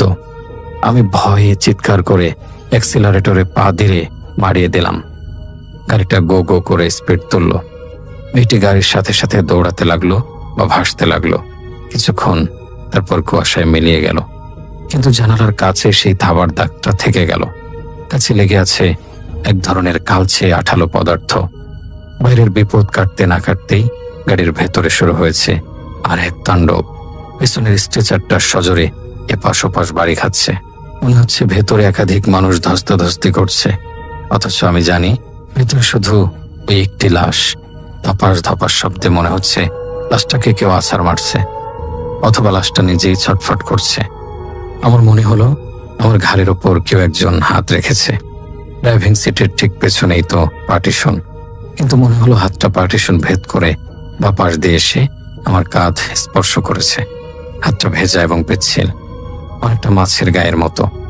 আমি কাঁধ ঝাঁকুনি দিয়ে হাতটা সরানোর চেষ্টা করলাম। চিৎকার করে বললাম, সর, আমাকে ছুবি না। কিন্তু কিছুই নেই, অথচ স্পর্শটা এখনো লেগে আছে। সেই ঠান্ডা পিচ্ছিল অনুভূতিটা চামড়ায় গেঁথে গেছে। ভয়ের চোটে আমার চোখ দিয়ে পানি পড়ছে। আমি অনবরত দোয়া ইউনুস পড়তে যাচ্ছি, লা ইলাহা ইল্লা আনতা সুবহানাকা ইন্নী কুনতু মিনাজ জালিমিন। আমার মনে হচ্ছে আমার মস্তিষ্ক কাজ করা বন্ধ করে দিচ্ছে। চারপাশের কুয়াশা যেন জীবন্ত হয়ে উঠেছে, সাপের মতো কুণ্ডলি পাকিয়ে গাড়িটাকে গিলে ফেলতে চাইছে। বাইরের জগৎটা মিথ্যে হয়ে গেছে, শুধু এই গাড়ির ভেতরের এই নরকটাই এখন একমাত্র সত্য। আমার মনে হচ্ছে আমি জ্ঞান হারাবো, কিন্তু জ্ঞান হারালে আমার আর রক্ষা নেই। আমাকে জাগতেই হবে, গাড়ি চালাতেই হবে। গন্তব্য আর মাত্র কয়েক কিলোমিটার দূরে। গ্রামের রাস্তা শুরু হয়ে গেছে, কিন্তু এই শেষ পথটুকু যেন আমার জন্য সবচেয়ে কঠিন পরীক্ষা হয়ে দাঁড়িয়েছে। এতক্ষণ যা হয়েছে তা ছিল মানসিক যুদ্ধ, কিন্তু এখন মনে হচ্ছে সেটা শারীরিক আক্রমণের রূপ নেবে। হঠাৎ অ্যাম্বুলেন্সের হেডলাইট দপ করে নিভে গেল। কোনো সতর্কতা ছাড়াই শুধু অন্ধকার, নিকষ কালো অন্ধকারের মধ্যে আমি একা। কুয়াশার অন্ধকারে মিশিয়ে গিয়ে রাস্তাটা অদৃশ্য হয়ে গেল। আমি আন্দাজে গাড়ি চালাচ্ছি, স্টিয়ারিং ডানে বামে ঘোরাচ্ছি। আমার দীর্ঘদিনের অভিজ্ঞতার উপর ভর করে আমার মনে হচ্ছে গাড়িটা এখন আর আমি নিয়ন্ত্রণ করছি না, অন্য কেউ বা অন্য কিছু নিয়ন্ত্রণ করছে। স্টিয়ারিংটা আমার হাতের নিচেই নিজে নিজে ঘুরছে। হঠাৎ ঝনঝন শব্দে পেছনের পার্টিশন গ্লাসটা সশব্দে ফেটে গেল। কাছের টুকরোগুলো বুলেটের মতো ছিটকে এসে আমার পিঠের ওপর, মাথার উপর পড়ল। আমি ব্যথায় কুঁকড়ে উঠলাম। কয়েকটা কাঁচ আমার ঘাড়ে বেঁধে গেল। গরম রক্ত গড়িয়ে পড়তে লাগলো, কিন্তু আমি গাড়ি থামালাম না। আমি জানি কাজ ভাঙার অর্থ হলো মাঝখানের বাধাটা আর নেই। এখন ওই খারাপ জিনিস, বালাসের পেছনের শক্তি সরাসরি আমার কাছে চলে আসতে পারে। আমার পেট এখন অরক্ষিত। আমি অনুভব করলাম পেছনের সেই উৎকট পচা গন্ধটা এখন আমার নাকের একদম কাছে। মনে হচ্ছে আমার ঠিক কানের পাশে কেউ বসে আছে। কেউ একজন আমার কানের কাছে ফিসফিস করে বলছে, আরমান, তাকাও, আমার দিকে তাকাও। কণ্ঠস্বরটা সেই মৃত মেয়েটির হতে পারে না। এটা কোনো পৈশাচিক স্বর, যেন বহু পুরনো কোনো কবরের গভীর থেকে উঠে আসা শব্দ। ওই স্বরে কোনো মায়া নেই, আছে শুধু আক্রোশ আর লোভ। আমার খুব ইচ্ছে হলো একবার তাকাই, কিন্তু আমি জানি তাকালে আমি অ্যাক্সিডেন্ট করব বা আমার হার্ট অ্যাটাক হবে। আমি চোখ বন্ধ করে ফেললাম 1 সেকেন্ডের জন্য, তারপর আবার জোর করে রাস্তায় মন দিলাম। আমি চিৎকার করে বললাম, আল্লাহু আকবার, আল্লাহু আকবার। আল্লাহর নাম নেওয়ার সাথে সাথে পিছনের উপস্থিতিটা কিছুটা পিছিয়ে গেল মনে হলো, কিন্তু তার রাগটা কমলো না। মনে হলো কেউ আমার চুলের মুঠি ধরে পিছনের দিকে টানছে, খুব জোরে, যেন চুল ছিঁড়ে ফেলবে। আমার মাথাটা সিটের সাথে চেপে ধরলো। আমি ঘাড় সোজা করতে পারছি না, অসহ্য যন্ত্রণায় আমি কাতরাচ্ছি। আমি স্টিয়ারিং হুইলটা কামড়ে ধরার মতো করে আঁকড়ে ধরলাম। ব্যথা, ভয় আর আতঙ্কের এক অদ্ভুত সংমিশ্রণে আমি কাঁপছি। ঠিক তখনই দূরের গ্রামটার আবছা আলো দেখা গেল। রাস্তার ধারের ল্যাম্পপোস্টগুলোর টিমটিমে আলো। ওই আলোটুকু আমার কাছে এখন জান্নাতের নূরের মতো মনে হচ্ছে। কিন্তু গাড়িটা যেন আর এগোতে চাইছে না। ইঞ্জিনটা মরণাপন্ন রোগীর মতো শব্দ করছে। চাকাগুলো যেন মাটিতে গেঁথে গেছে। ড্রাইভার হিসেবে আমি বুঝতে পারলাম এই শেষ মুহূর্তে ওই অভিশপ্ত শক্তিটা তার সর্বশক্তি দিয়ে আমাকে আটকানোর চেষ্টা করছে। সে চায় না আমি গ্রামের সীমানায় ঢুকি। সে চায় আমি এখানেই তার সাথে থেকে যাই। আমি মনে মনে প্রতিজ্ঞা করলাম, জান গেলেও আমি লাশ পৌঁছে দেব। এটা আমার আমানত, এটা আমার দায়িত্ব। আমি এক হাতে স্টিয়ারিং ধরলাম, অন্য হাত দিয়ে গিয়ার শিফট করে গাড়িকে লো গিয়ারে দিলাম। অ্যাক্সিলারেটরে আমার সমস্ত শক্তি দিয়ে চাপ দিলাম। গ্রামে ঢোকার ঠিক আগের কালভার্টটার উপর আসতেই গাড়ির ছাদের ওপর ধাম করে কিছু একটা পড়ল। মনে হলো আকাশ থেকে বিশাল কোনো পাথর বা কেউ ছাদের উপর লাফ দিয়েছে।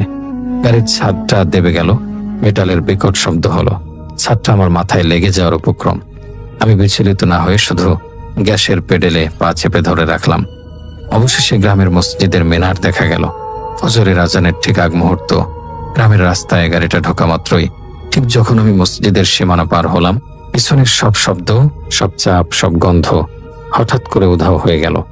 যেন এক জাদুমন্ত্রী বা সুইচ অফ করার মতো সবকিছু শান্ত হয়ে গেল। চুলের মুঠি ছেড়ে দিল, ছাদের উপরের ভারটা সরে গেল। শুধু আমার হৃদস্পন্দন আর ইঞ্জিনের স্বাভাবিক শব্দ শোনা যাচ্ছে। এমনকি কুয়াশাও যেন গ্রামের ভেতরে কিছুটা কম। আমি যখন নির্দিষ্ট বাড়ির সামনে গাড়ি থামালাম, তখন আমার সারা শরীর ঘামে ভেজা, মুখটা কাগজের মতো সাদা, আর ঘাড়ে কাচের টুকরো বেঁধে রক্ত ঝরছে। আমি বেঁচে আছি, এটা আমার কাছে অলৌকিক মনে হচ্ছে। বাড়ির গেটে গাড়ি থামতেই ভেতর থেকে কান্নার আওয়াজ ভেসে এলো। বাড়ির লোকেরা হয়তো গাড়ির শব্দ শুনে বুঝতে পেরেছে। তারা কান্না করতে করতে এগিয়ে এলো। আমি গাড়ি থেকে নামতে গেলাম, কিন্তু পারলাম না। আমার পা চলছে না, থরথর করে কাঁপছে। আমি কোনো মতে দরজা খুলে মাটিতে বসে পড়লাম। আমার শরীরে কোনো শক্তি অবশিষ্ট নেই। মেয়েটির বাবা আর ভাইয়েরা এসে পেছনের দরজা খুললো লাশ নামানোর জন্য। আমি মাটির দিকে তাকিয়ে বসে রইলাম। তাদের দিকে তাকানোর সাহস আমার ছিল না। লাশ নামানোর সময় একটা শোরগোল পড়ে গেল। আমি দূর থেকে লক্ষ্য করলাম স্ট্রেচারের বেল্টগুলো সব ছেঁড়া, যেন কেউ ওগুলো টেনে ছিঁড়ে ফেলেছে। আর লাশটা অদ্ভুতভাবে বাঁকা হয়ে আছে। তার হাত পা এমন ভঙ্গিমায় মোচড়ানো যেন সেটার সাথে অনেক ধস্তাধস্তি হয়েছে। সাদা চাদরটা ছিন্ন ভিন্ন, কিন্তু কেউ আমাকে কিছু জিজ্ঞেস করলো না। তারা হয়তো ভেবেছে রাস্তায় ঝাঁকুনিতে এমন হয়েছে। কিন্তু গ্রামের প্রবীণ একজন, যার মুখে সাদা দাড়ি, তিনি আমার দিকে এগিয়ে এলেন। তিনি আমার বিধ্বস্ত অবস্থা, ঘাড়ের রক্ত আর গাড়ির ভাঙা কাজ দেখলেন। তিনি আমার চোখের দিকে তাকিয়ে বুঝতে পারলেন আমি কি পার করে এসেছি। তিনি আমার কাঁধে হাত রেখে শুধু বললেন, বাবা, তুমি খুব শক্ত মনের মানুষ। আল্লাহ তোমাকে বাঁচিয়েছেন। এই মেয়ের মৃত্যু স্বাভাবিক ছিল না, এর সাথে অনেক খারাপ জিনিস জড়িত ছিল। তুমি যেকে নিয়ে আসতে পেরেছ, এটাই অনেক। এই কথা শুনে আমি বুঝতে পারলাম এরা হয়তো কিছু একটা আজ করতে পেরেছে। ওই মৃত্যুর পেছনে কোনো অস্বাভাবিক ইতিহাস বা ঘটনা ছিল যা তারা গোপন রাখছে। আজ বুঝিয়ে দিয়ে আমি যখন ফিরতি পথ ধরলাম, তখন পূর্ব আকাশে ভোরের আলো ফুটতে শুরু করেছে। ফজরের আজান ভেসে আসছে। সূর্যের আলো ফুটলেও আমার মনের অন্ধকার কাটেনি। আমি ঢাকায় ফিরে এলাম বটে, কিন্তু সেই রাতের বিভীষিকা আমার পিছু ছাড়ল না। প্রথম 3 দিন আমি প্রচন্ড জ্বরে ভুগে বিছানায় পড়ে রইলাম। এই জ্বর স্বাভাবিক ছিল না। লেপ কম্বল গায়ে দিয়েও আমার কাঁপুনি থামতো না। আমার শরীর বরফের মতো ঠান্ডা হয়ে থাকতো। ডাক্তাররা কিছু বুঝতে পারছিল না। আর যখনই আমি চোখ বন্ধ করতাম, তন্দ্রার ঘোরে সেই কুয়াশাচ্ছন্ন রাস্তা, কাচের ওপর সে অমানবিক হাতের ছাপ, আর কানের কাছে সেই ফিসফিসানি শুনতে পেতাম, আরমান তাকাও।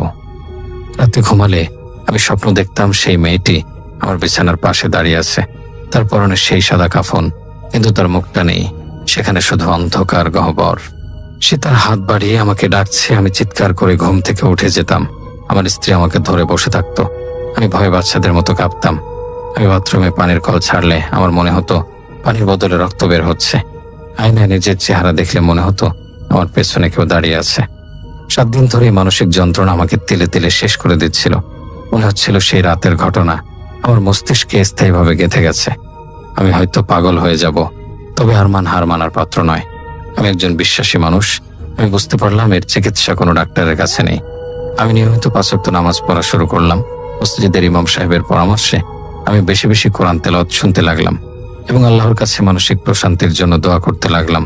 ধীরে ধীরে 7 দিন পর আমার ভয়ের তীব্রতা কমতে শুরু করলো। দুঃস্বপ্নগুলো আসা বন্ধ হলো। আমার মনের জোর ফিরে আসতে লাগলো।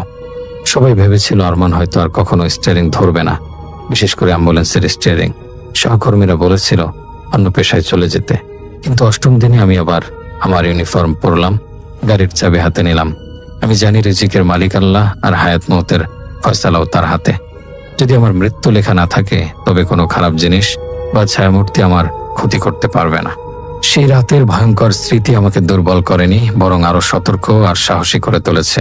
তবে এখন রাতে একা লাশ নিয়ে যাওয়ার আগে আমি 2বার ভাবি, আর গাড়িতে ওঠার আগে ভালো করে আয়াতুল কুরসি পড়ে নেই এবং গাড়িতে সবসময় কোরআনের তেলাওয়াত চালু রাখি। রাস্তার সেই কুয়াশা হয়তো কেটে গেছে, সূর্যের আলোয় পৃথিবী আবার স্বাভাবিক হয়েছে, কিন্তু আমার জীবনের সেই অভিজ্ঞতা আমৃত্যু আমার সাথে ছায়ার মতো লেগে রইল। আমি জানি এই পৃথিবীর সমান্তরালে এমন অনেক কিছু আছে যা আমাদের চোখের আড়ালে থাকে, আর কখনো কখনো সেই আড়াল সরে গেলে কি ভয়াবহ রূপ তা ধারণ করতে পারে তা আমি হাড়ে হাড়ে টের পেয়েছি।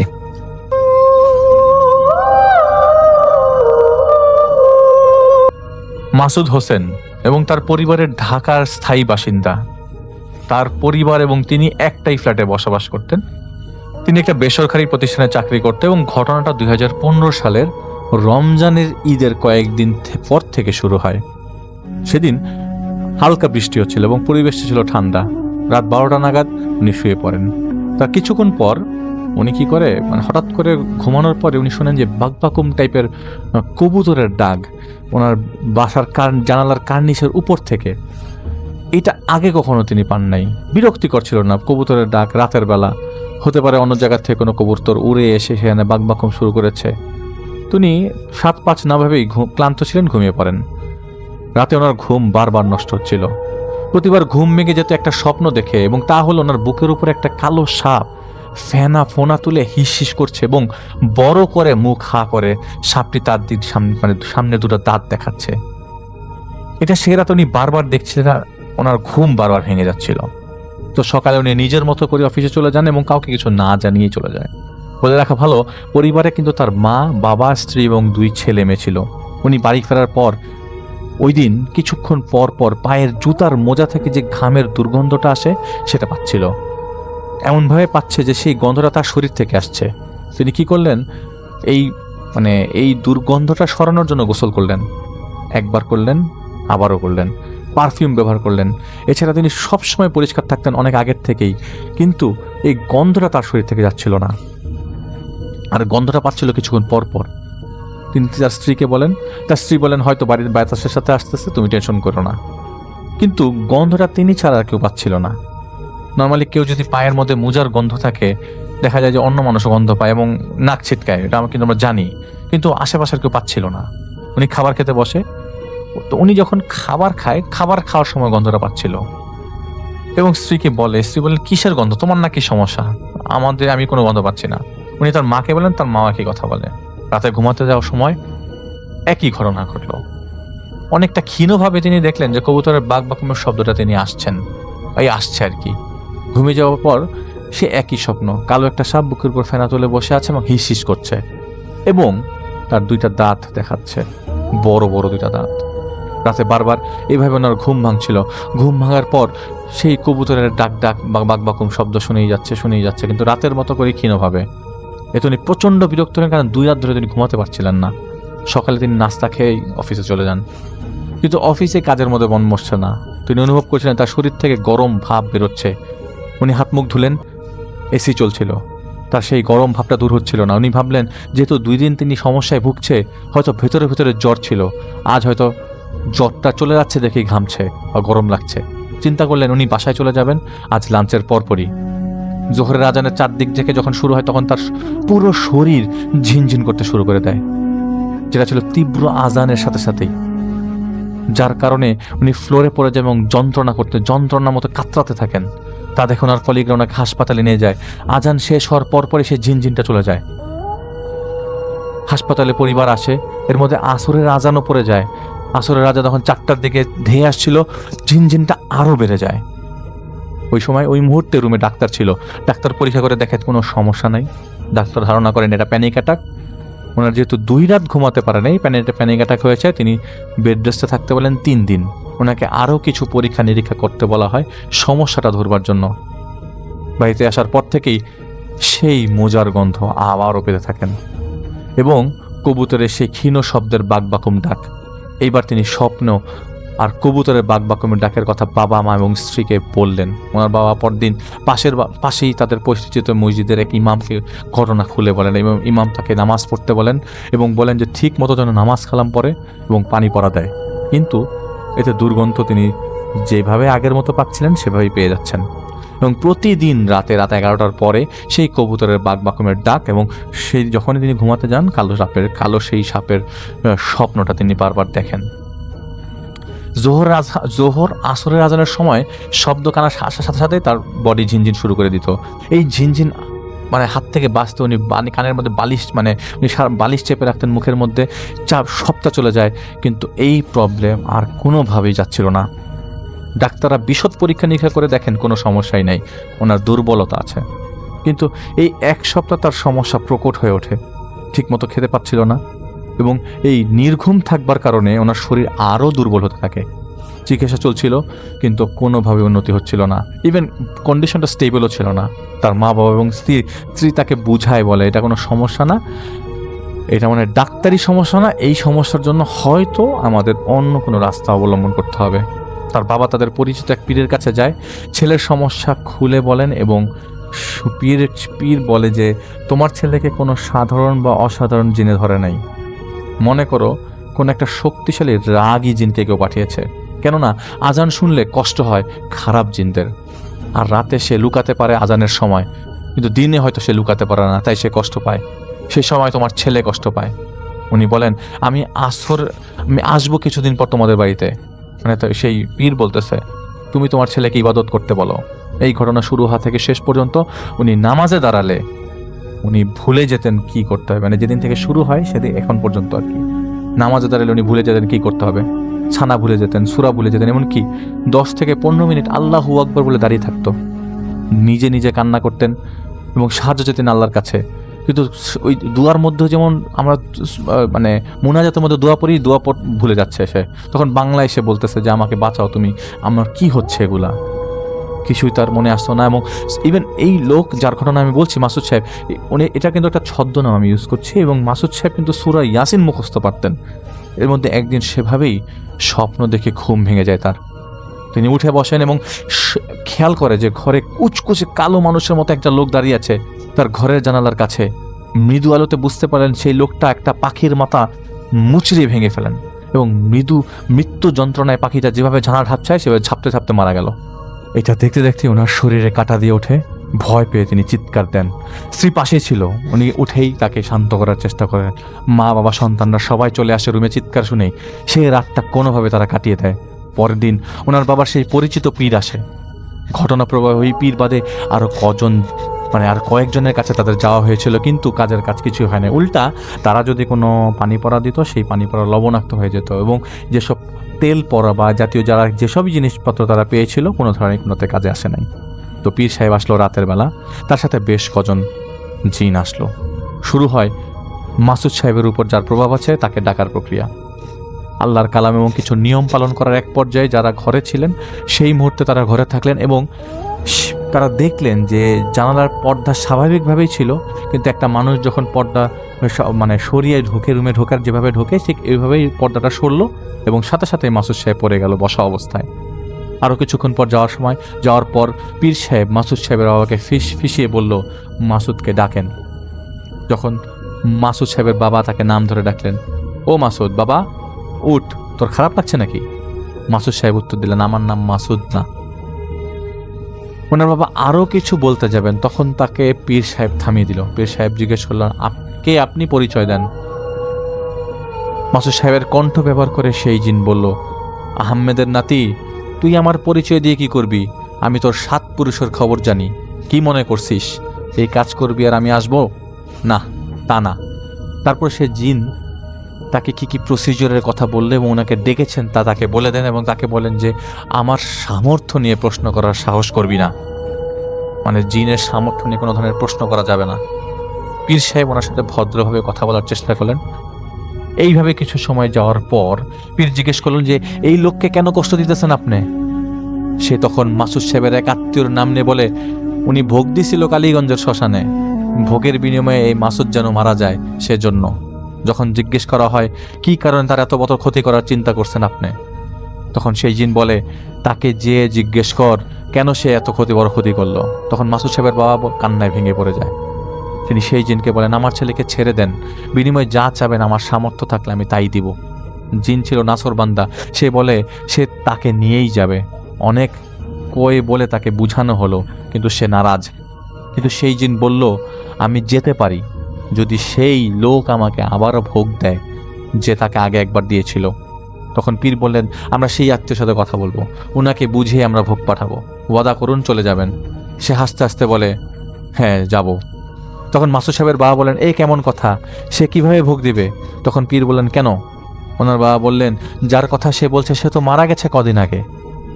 এটা শুনে পীর সাহেবও চুপ হয়ে গেল, এবং সেই জিন ওই মুহূর্তে এখান থেকে চলে গেল। মাসুদ সাহেবরা পরে সেই আত্মীয়তা বা তার পরিবারকে এই ধরনের কথাগুলো আর বলে নাই বা শেয়ার করে নাই, কারণ এই কথাগুলো কেউ বিশ্বাস করবে না, আর সম্পর্কে সম্পর্ক অবনতি হতে পারে। পরে সেই পীর অনেক চেষ্টা করে সেই জিনকে বুঝিয়েছিল, কাজ হয়নি, সে যাবে না তাকে নিয়ে, এটা তার বদ্ধপরিকর, সে নিয়েই চলে যাবে। এদিকে 4 মাস চলে যায়। পীর সাহেব অনেক তদবির করে কিছুটা সহনশীল করতে পেরেছিল ওনার সমস্যা, কিন্তু রাতের সেই স্বপ্ন আর কবুতরের সেই খিনদাক কিন্তু শোনা যাচ্ছিল প্রতিদিন। উনি খাবার খেতে পারতেন না, নামাজের সেই আগের মতো করেই ভুলে যেতেন। আর বেশ কয়েক জায়গায় তিনি গিয়েছিলেন, পরিত্রাণ পাচ্ছিলেন না। ওনার চাকরি তো অনেক আগেই চলে যায় এবং ওনাকে ছেড়ে দিতে হয়। বেকার হয়ে বিধ্বস্ত হয়ে গেছিলেন তিনি। অনেক জায়গায় চেষ্টা চালিয়ে যাচ্ছিলেন। একদিন উনি সিলেটের এক লোকের খোঁজ পান। সেই লোক মাদ্রাসার একজন শিক্ষক। সেই শিক্ষকের নাম আমি অনিয়ারে বলার পারমিশন আমার নাই। সেই শিক্ষককে অনেকে চেনে। তার কাছে মাসুদ সাহেবের বাবা যান এবং বিশেষ শুনে সেই লোক, আমি যার ঘটনা বলছি, যিনি আমাকে ঘটনা শেয়ার করেছেন, তার নাম, আমি অরিজিনাল নামটা বলছি না, তার নাম আমি বলছি, তার নাম জাহিদ। জাহিদ ভাইয়ের সাথে যোগাযোগ করেন, মানে উনি যেভাবে আমাকে বলেছেন যে আমার সাথে যোগাযোগ করে আর কি, কারণ ওই মাদ্রাসার শিক্ষক আবার যিনি আমাদেরকে ঘটনা পাঠিয়েছেন তার পরিচিত। তো যাই হোক, এই জাহিদ ভাইকে, যিনি আমাকে ঘটনা শেয়ার করেছেন, এই জাহিদ ভাইকে ওই মাসুদ ভাইয়ের বাবা ফোন দেয়, তার সাথে দেখা করতে চান। এবং এই জাহিদ ভাই সচরাচর সবাইকে নাই করে এবং তাকেও করে, কারণ হলো যে কোনোভাবেই তার মানে বড়াই ভাবটা যেন না আসে আর কি। কিন্তু ওনার বাবা কিছু কথা শুনে আর না করে নাই, মানে ওনার বাবার মানে মাসুদ সাহেবের বাবার কিছু কথা শুনে এই জাহিদ ভাই যিনি বলছেন ঘটনা, তিনি আর না করেনি। উনি মাসুদ সাহেবের পুরা ঠিকানাটা নেয় এবং এক রাত অপেক্ষা করতে বলে। যাই হোক, সে রাতে একজন সৎ জিনের দ্বারা মাসুদ সাহেবের সমস্যা সম্পর্কে জাহিদ সাহেব জানতে চান। তিনি বলেন একজন জিনকে পাঠানো হয়েছে ওনার ক্ষতি করতে। ওনার সাথে ঘটনা শুরু হওয়ার 1 মাস আগে ওনার এক বন্ধু ওনাকে দিয়ে আম এনে দিয়েছিল। সেই আমগুলোর উপর এক কবিরাজ এক কাফের জিনকে দিয়ে জাদু করেছিল এবং জাদুটা হয়েছিল সাপ এবং কবুতরের রক্ত দিয়ে। উদ্দেশ্য ছিল মাসুদ সাহেবের পতন যেন ঘটে এবং তিলে তিলে উনি যেন মরে যায়। ওনার বন্ধুর মূলত আর্থিক অবস্থা ভালো ছিল না। উনি মনে মনে খুব হিংসা করত মাসুদ সাহেবের হাসি খুশিময় জীবনকে, তাই হিংসায় বশবর্তী হয়ে উনি এই ঘটনা ঘটিয়েছেন। তো জাহিদ ভাই যখন জিজ্ঞেস করলো, সেই জিন বলেছিল যে কেউ শ্মশানে যে ভোগ দিয়েছে এবং যে ভোগ দিয়েছে সে লোক মারা গেছে। তখন জিন বলে এটা ছিল ছলনা, সে চেয়েছিল যাতে করে মকবুল মানে মাসুদ সাহেব যে আত্মীয়দের সাথে ঝগড়া বিবাদ লাগিয়ে দিত, যাতে ঝামেলা হয়ে যায়। মানে যেই লোকটা আগে ইনফরমেশন দিয়েছিল যে এটা ওই আত্মীয় দিয়েছে, সেটা একটা ভুল এবং মিথ্যা ধর্ম, মানে মিথ্যা কথা আর কি। এটা মাসুদ সাহেবের ফ্রেন্ড তাকে জাদুটনা করেছিল, যাতে করে তাদের পারিবারিক বন্ধনটা ছিন্ন ভিন্ন হয়েছে। আসলে কাফের জিন কাফেরদের মতোই আচরণ করে। এগুলো জানার পর ইবাদত করে রাতে জাহিদ ভাই ঘুমাতে যাবে, তখন জানালার পাশে শুনতে পায় কাছাকাছি কোথাও কোকিল ডাকছে। এই শহরে রাতে কোকিল ডাকে না, কিন্তু তখন ওই মুহূর্তে ডাকছিল। পরের দিন উনি ওনাদের সব কিছু বলে, এগুলো শুনে তারা হতবাক হয়ে যায়। এবং উনি যে এই ওনার বন্ধুরা এই কাজটা করছে এটা তাদের বলে নাই, কারণ এই নিয়মটা এটা নিয়মের বিরুদ্ধে। তো সব শুনে জাহিদ ভাইয়ের যেসব মানে আমি বলছি যে উনি ওনার যে জিন আছে, ওনার জিনদেরকে উনি জানান কি করা যায় এবং তারা বলেন যে অপেক্ষা করতে হবে। তো আগেই উনি বলেছিলেন যে আরেকজন জিনের সাথে তার যোগাযোগ আছে, যিনি তাকে তার ছেলে হিসেবে মনে করে। ওনাকে বলার পর উনি বলেন সাদা কাপড়ে সূরা সোরা আর কিছুর আয়াত একজন আলেমকে দিয়ে লিখিয়ে সেই কাপড় কিছু কর্পূর এবং কবরের মাটি দিয়ে কাপড়টি মাসুদ সাহেবের ডান হাতে বেঁধে দিতে। এর ফলে 3-4 দিন সেই জিন প্রতিদিন যেভাবে জ্বালাতন করতো তা করতে পারবে না। এই 3 দিনের ভেতর মাসুদ সাহেবের নামে সঠিক নিয়মে আকিকা করতে হবে এবং ওনার উপর ফরজ হওয়া জাকাত আদায় করতে হবে এবং প্রতিদিন ফজরের পর পায়ে হেঁটে যে কোনো কবরস্থানে গিয়ে যে কোনো কবর উনি জিয়ারত করবেন।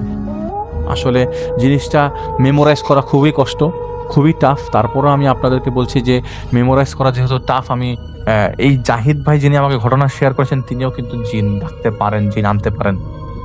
যাই হোক, যতদিন পর্যন্ত সেই দুর্গন্ধ জানি না পান ততদিন পর্যন্ত এই ইবাদত করতে হবে এবং এটা যেন না ছাড়ে, এটা বারবার বলে দেওয়া হয়েছে। এবং এটা কিন্তু সলিউশন দেওয়া, তার জিন তাকে সলিউশন দিয়েছে মাসুদ সাহেবকে যেন এই প্রসিডিউরগুলো বলা হয়। 2 দিন পর এই জাহিদ ভাই উনি ওনার বাসায় যায়, মাসুদ সাহেবের বাসায় যায়, ওনার বাবাকে শিখিয়ে দিয়ে আসে কৌশলগুলো, যাতে এই কাফের জিন এগুলো টের না পায় এবং এইসব কর্মকাণ্ড যেন উনি না বোঝে, না টের পায়। উনি কাপড়ে সেইভাবে সূরা লিখে এনেছিলেন এবং মাটি কর্পূর মিশিয়ে নিয়েছিলেন এবং তার চিন্তা ছিল ঠিক আসরের আজানের সময় এই কাপড়টা বেঁধে দেবে, যখন কাফের জিনটা দুর্বল থাকে।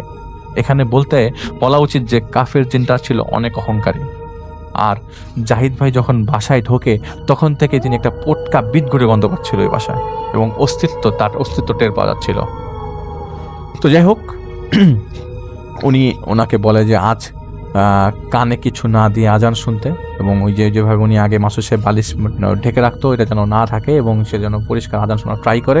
ওই বাড়িতে ওনার বাবা ছাড়া যেন ওই বাবা ছাড়া কেউই জানতো না তাদের এই কাজের কথা, মানে তার ফ্যামিলির ওয়াইফ, তার মা, তার বাচ্চা কাচ্চা কেউই জানতো না। তো ভদ্রলোক কান্নায় খুব ভেঙে পড়ে এবং রাজি হতে চান না, কেননা এই যন্ত্রণা খুব কষ্টকর সহ্য করা।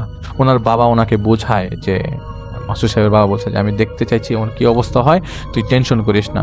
উনি পরে রাজি হয় এবং আজানের সাথে সাথে জাহিদ ভাই ওনার চিৎকার করে, মানে উনি চিৎকার করে মা গো বলে যন্ত্রণায় কাঁদতে থাকে।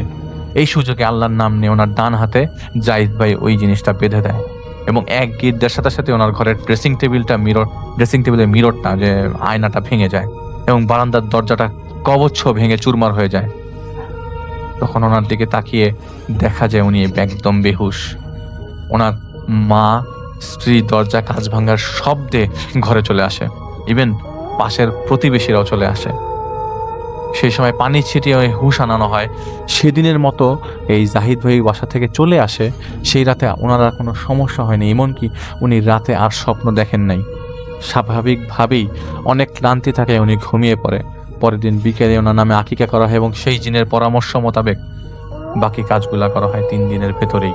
এর মধ্যে ওনার আর কোনো সমস্যা হয়নি। উনি সুস্থ এবং স্বাভাবিক হতে শুরু করে। উনি প্রতিদিন নিকটস্থ এক কবরস্থান জিয়ারত করত ফজরের পর, অচেনা কবর, এবং আকিকার 11তম দিন ফজরের নামাজের পর কবর জিয়ারত করতে বের হতো। বের হতেই উনি কবুতরের বাকবাকমের ডাক শুনতে পেত। ভয় পেয়ে এদিক ওদিক তাকানোর পর দেখলেন রাস্তার উপর ওনার থেকে 5 ছয় একটা মরা কবুতর আকাশ থেকে পড়ল। সেদিন খুব ভয় পেয়ে থাকলেও এরপর থেকে ওনার আর কোনো ধরনের সমস্যা হয় নাই। আমি জানি এই কথাটাগুলো খুবই পেঁচানো, আমি জানি। আশা করছি আপনারা প্রত্যেকটা ওয়ার্ড মনে রেখেছেন। আমাকে যিনি ঘটনা পাঠিয়েছেন তিনি নিজেই কাজগুলো করেছেন।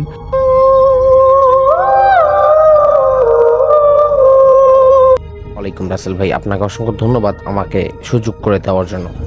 আজকে আমি যে ঘটনাটি বলবো, ঘটনাটি আজ থেকে প্রায় অনেক বছর আগের একটি ঘটনা। রাত তখন প্রায় 2:30। চারপাশ এতটাই নিস্তব্ধ যে নিজের নিঃশ্বাসের শব্দ স্পষ্ট শোনা যাচ্ছিল। গ্রামের একবারে শেষ প্রান্তে বহু বছর ধরে পরিত্যক্ত একটি পুরনো বাড়ি ছিল। বাড়িটি সবচেয়ে ভয়ঙ্কর বিষয় ছিল দোতলার একটি কাঠের দরজা। লোকজন বলতো দরজাটি কখনো খোলা যায় না, অথচ মাঝরাতে ভেতর থেকে দরজায় নাকি 3 বার শব্দ আসে, ঠক ঠক ঠক ঠক করে। বাড়িটির পাশ দিয়ে কেউ গেলে নাকি দরজার ওপাশ থেকে ফিসফিস করে যেই যায় তার নাকি নাম ধরে ডাকে, এরকম লোকজন বলতো। এক রাতে রাকিব নামের এক যুবক এক বন্ধুর সঙ্গে বাজি ধরে সেই বাড়িতে ঢুকে পড়ে। হাতে শুধু একটা টর্চ আর মোবাইল ফোন। নিচতলা পার হয়ে যখন সে সিঁড়ির কাছে পৌঁছালো, হাতে শুধু একটা টর্চ আর মোবাইল ফোন।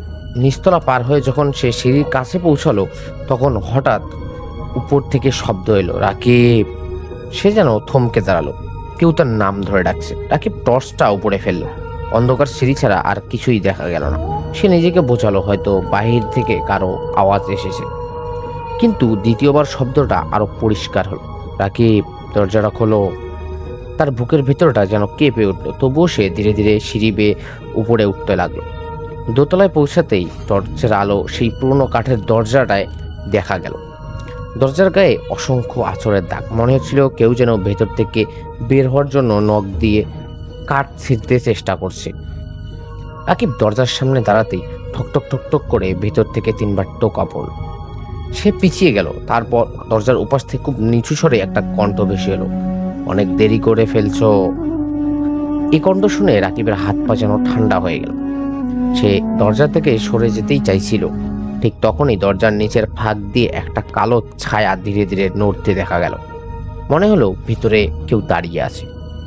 রাকিব কাপা গলায় বলল, কে? কিন্তু কোনো উত্তর নেই। কিছুক্ষণ পর আবার, দরজা খোলো।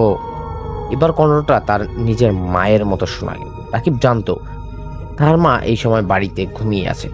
সে সিঁড়ি বেয়ে সিঁড়ির দিকে যেতে লাগলো, কিন্তু সিঁড়ির জায়গায় শুধু একটা দেয়াল। সে পেছনে ফিরে তাকালো। দরজাটা আগের চেয়েও আরো যেন কাছে মনে হলো। রাকিব চিৎকার করে উঠল। আর ঠিক তখনই দরজার হাতল নিচ থেকেই ঘুরতে শুরু করলো, কর কর কর কর করে। দরজাটা ধীরে ধীরে খুলে গেল। ভিতরে কোনো ঘর ছিল না। ছিল অন্ধকারে ভরা একটি লম্বা করিডোর। করিডোরের দুই পাশে অসংখ্য দরজা, আর প্রতিটি দরজার ওপর লেখা ছিল একজন মানুষের নাম। রাকিব টর্চের আলো ফেলতেই তার বুকের ভিতর যেন হিম হয়ে গেল। একটি দরজায় লেখা রাকিব। সে নিজের চোখকে যেন বিশ্বাস করতেই পারছিল না। দরজার নিচ দিয়ে তখন ধীরে ধীরে পানি বেরিয়ে আসছিল। পানির সঙ্গে ভেসে এলো একটি পুরনো ছবি। ছবিটি তুলে নিতেই সে দেখলো ছবিতে দাঁড়িয়ে আছে সে নিজেই, কিন্তু ছবিটা ছিল বহু বছরের পুরনো। তার পাশে দাঁড়িয়ে থাকা একজন বৃদ্ধের মুখ সে চিনতে পারল না। হঠাৎ পিছন থেকে ফিসফিস শব্দ, এবার ভিতরে আয়। রাকিব ঘুরে দাঁড়ালো। দরজার সামনে কেউ নেই, কিন্তু তার নিজের নাম লেখা দরজাটা ধীরে ধীরে খুলছে। ভিতর থেকে ভেসে আসছে তার নিজের কণ্ঠ, আমি এখনো এখানে আটকে আছি। রাকিব বুঝতে পারলো যে কণ্ঠ এতক্ষণ তাকে ডাকছিল সেটা কোনো ভূতের কণ্ঠ নয়, সেটা ছিল তার নিজের কণ্ঠ। আর ঠিক তখনই তার মোবাইল ফোনটা বেজে উঠল। স্ক্রিনে কল আসছে তার নিজের নাম্বার থেকে। সে কাঁপতে কাঁপতে কলটা ধরলো।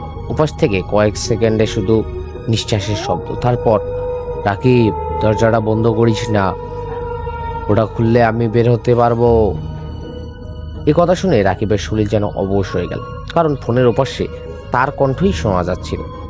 আর সেই মুহূর্তে তার ঠিক পেছনে দাঁড়িয়ে থাকা অন্ধকারের ভেতর থেকে একই একটি কণ্ঠ শোনা গেল, আমি তোকে বলেছিলাম দরজাটা খুলিস না। রাকিব ধীরে ধীরে পেছনে তাকালো। টর্চের আলো নিভে গেল। তারপর পুরো বাড়ি জুড়ে একসঙ্গে অসংখ্য দরজা বন্ধ হওয়ার শব্দ হলো, ধাম ধাম করে। পরদিন সকালে গ্রামের কয়েকজন লোক বাড়িতে ঢুকে রাকিবকে খুঁজে পেল না। শুধু দুতলার সেই পুরনো দরজাটা আগের মতোই বন্ধ ছিল।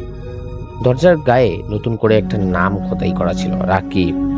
আর ঠিক ভিতর থেকে খুব ক্ষীণ একটা শব্দ আসছিল, ঠক ঠক ঠক ঠক করে। আর কেউ যেন ফিসফিস করে বলছে, পরের জনকে, পরের জনকে। রাকিব নিখোঁজ হওয়ার পর পুরো গ্রামে যেন আতঙ্ক ছড়িয়ে পড়ল। আর সবচেয়ে অদ্ভুত বিষয় ছিল সেই রাতের পর থেকে পুরনো বাড়ির দোতলার দরজায় আর কোনো শব্দ শোনা যায়। 3 দিন পর রাকিবের বন্ধু সুজিব সাহস করে বাড়িতে ঢোকার সিদ্ধান্ত নিল। তার ধারণা ছিল রাকিব হয়তো কোথাও লুকিয়ে আছে, অথবা দরজার পেছনে সে আটকে গেছে। রাত 12টার দিকে সুজিব টর্চ হাতে বাড়িতে ঢুকলো। নিচতলা পার হয়ে সিঁড়ির কাছে আসতেই সে দেয়ালে একটি লেখা দেখতে পেল, যে ওপরে উঠবে সে আর নিচে নামবে। সজীব যেন সেখানেই থেমে গেল, কিন্তু রাকিবের কথা মনে পড়তেই শেষ পর্যন্ত সে সিঁড়িতে পা রাখল। 1 পা 2 পা 3 পা, তারপর হঠাৎ করে তার পিছনে কেউ হাঁটতেছে এরকম সে শব্দ পেল। সজীব খুব দ্রুত ঘুরে দাঁড়ালো, কিন্তু কেউ নেই। সে আবার উঠতেই শুরু করলো, কিন্তু এবার পিছনের শব্দটা তার পায়ের সঙ্গে যেন তাল মিলিয়ে চলতে শুরু করলো। সে এক ধাপ উঠছে, পিছন থেকেও যেন আরেক ধাপ উঠছে। সে থেমে গেলে শব্দটা যেন থেমে যাচ্ছে। এবার সজীব সাহস করে বলল, কে? কিন্তু কোনো উত্তর নেই। ঠিক তখনই উপর থেকে রাকিবের কণ্ঠ ভেসে এলো, সজীব তুই এসেছিস? সজীবের চোখে যেন এ কণ্ঠ শুনে পানি চলে এলো। দরজার কাছে আয়, আমাকে বের কর। সজীব দৌড়ে দোতলায় উঠে গেল। সেই একই দরজা, কাঠের গায়ে এখনো রাকিবের নামই লেখা আছে, কিন্তু এবার দরজার নিচ দিয়ে আলো বের হচ্ছিল। সজীব দরজায় হাত রাখতেই ভিতর থেকে রাকিবের ফিসফিস করে বলল, দরজা খুলিস না। সজীব যেন জমে গেল, কিন্তু তুই তো বললি খুলতে। উপাস থেকে কয়েক সেকেন্ড নীরব, তারপর রাকিবের কণ্ঠ, আমি বলিনি। সজীবের বুকের ভেতরটা যেন কেঁপে উঠল। তাহলে কে বলল? উপাস থেকে উত্তর এলো, যে আমার কণ্ঠ নকল করছে। আর ঠিক তখনই দরজার উপাস থেকে আরেকটা কণ্ঠ শোনা গেল, একই রকম কণ্ঠ, একই স্বর, সজীব দরজা খোল। এই কণ্ঠ শুনে সজীব যেন পিছিয়ে গেল। তারপর দরজার কাঠে ধীরে ধীরে 5টা আঙ্গুলের ছাপ ফুটে উঠল। মনে হলো কেউ ভিতর থেকে দরজায় হাত রাখছে। তারপর সেই হাতটা নিচের দিকে নামতে লাগলো। আঙ্গুলের দাগের সঙ্গে কাঠে আঁচড় পড়তে লাগলো, কর কর কর কর করে। সজীব দৌড়ে সিঁড়ির দিকে গেল, কিন্তু সিঁড়ি নেই, সেখানে আবার সেই অন্ধ দেয়াল। সে ফিরে তাকালো, দরজাটা এবার পুরোপুরি খুলে গেছে। ভিতরে রাকিব দাঁড়িয়ে, কিন্তু রাকিবের মুখ নিচু। সজীব বলল, রাকিব। রাকিব ধীরে ধীরে মাথা তুলল। তার মুখে কোনো চোখ নেই, শুধু ফাঁকা কালো গর্ত। সে একটু মৃদু হেসে বলল, তুইও চলে এলি। সজীব পিছিয়ে যেতে সে দেয়ালে একটি ধাক্কা খেল। তারপর রাকিবের পেছনে আরো অনেকগুলো মানুষের ছায়া দেখা গেল। তাদের সবাই দরজার দিকে তাকিয়ে সবাই একসঙ্গে ফিসফিস করলো, এবার দরজাটা বন্ধ করো। সুদীপ চিৎকার করে চোখ বন্ধ করল। আর যখন চোখ খুলল সে দেখলো সে নিজের ঘরে বিছানায় শুয়ে আছে। সকাল হয়ে গেছে। পরিবারের সবাই তার চারপাশে। কেউ বলল, তুই কাল রাতে বাড়ি থেকে বের হসনি। সুদীপ অবাক হয়ে বলল, কিন্তু আমি তো ওই বাড়িতে গিয়েছিলাম। সবাই একে অপরের মুখের দিকে তাকালো। তারপর সুদীপের ছোট ভাই কাপা হাতে একটা জিনিস এগিয়ে দিল। সুদীপ দেখলো তার হাতে সেই পুরনো বাড়ির দরজার একটি মরিচা ধরা হাতল, আর হাতলের গায়ে রক্তের মতো লাল দাগে লেখা একজন বের হয়েছে। সুদীপ কাঁপতে কাঁপতে দরজার দিকে তাকাল। তার নিজের ঘরের দরজায় তখন 3বার শব্দ হলো, টক টক টক টক করে। তারপর বাইরে থেকে রাকিবের কণ্ঠ, সুদীপ এবার আমার পালা, সুদীপ এবার আমার পালা। সুদীপ দরজার দিকে তাকিয়ে পাথরের মতো যেন বসে রইল। বাইরে থেকে আবারও শব্দ হলো, টক টক টক টক করে। তারপর রাকিবের কণ্ঠ, সুদীপ দরজাটা খোল। সুদীপের মা দরজার কাছে যেতেই সে যেন চিৎকার করে বলল, কেউ দরজা খুলবে না। ঘরের সবাই থমকে গেল। কয়েক সেকেন্ড নীরবতা পর দরজার উপাস থেকে তার মায়ের কণ্ঠ শোনা গেল, সুদীপ বাবা দরজা খোল। সুদীপের মা ভয়ে নিজের মুখ চেপে ধরল, কারণ তিনি তখন ঘরের ভিতরেই দাঁড়িয়েছিলেন। তাহলে বাইরে থেকে তার কণ্ঠ কে কথা বলছে? হঠাৎ দরজার নিচের ফাঁক দিয়ে একটি পুরনো ছবি ভিতরে ঢুকলো। সুদীপ ছবিটা হাতে তুলল। ছবিতে সেই পরিত্যক্ত বাড়ি, আর বাড়ির সামনে দাঁড়িয়ে আছে 5 জন মানুষ। তার মধ্যে একজন রাকিব, একজন সুদীপ, আর বাকি 3 জন কেউ চিনতে পারছেন। আর ছবির পেছনে লেখা, দরজা একবার খুললে 5 জনের মধ্যে একজনই ফিরে আসবে। এরপর থেকে কেউ আর কখনো ওই বাড়ির সামনে যায়নি, এবং ওই বাড়ির সামনে গ্রামের সবাইকে বলে দেওয়া হয়েছিল যে ওই বাড়ির আশেপাশে যেন কেউ না যায়, আর ভেতরে তো ঢোকার কোনো কথাই নেই।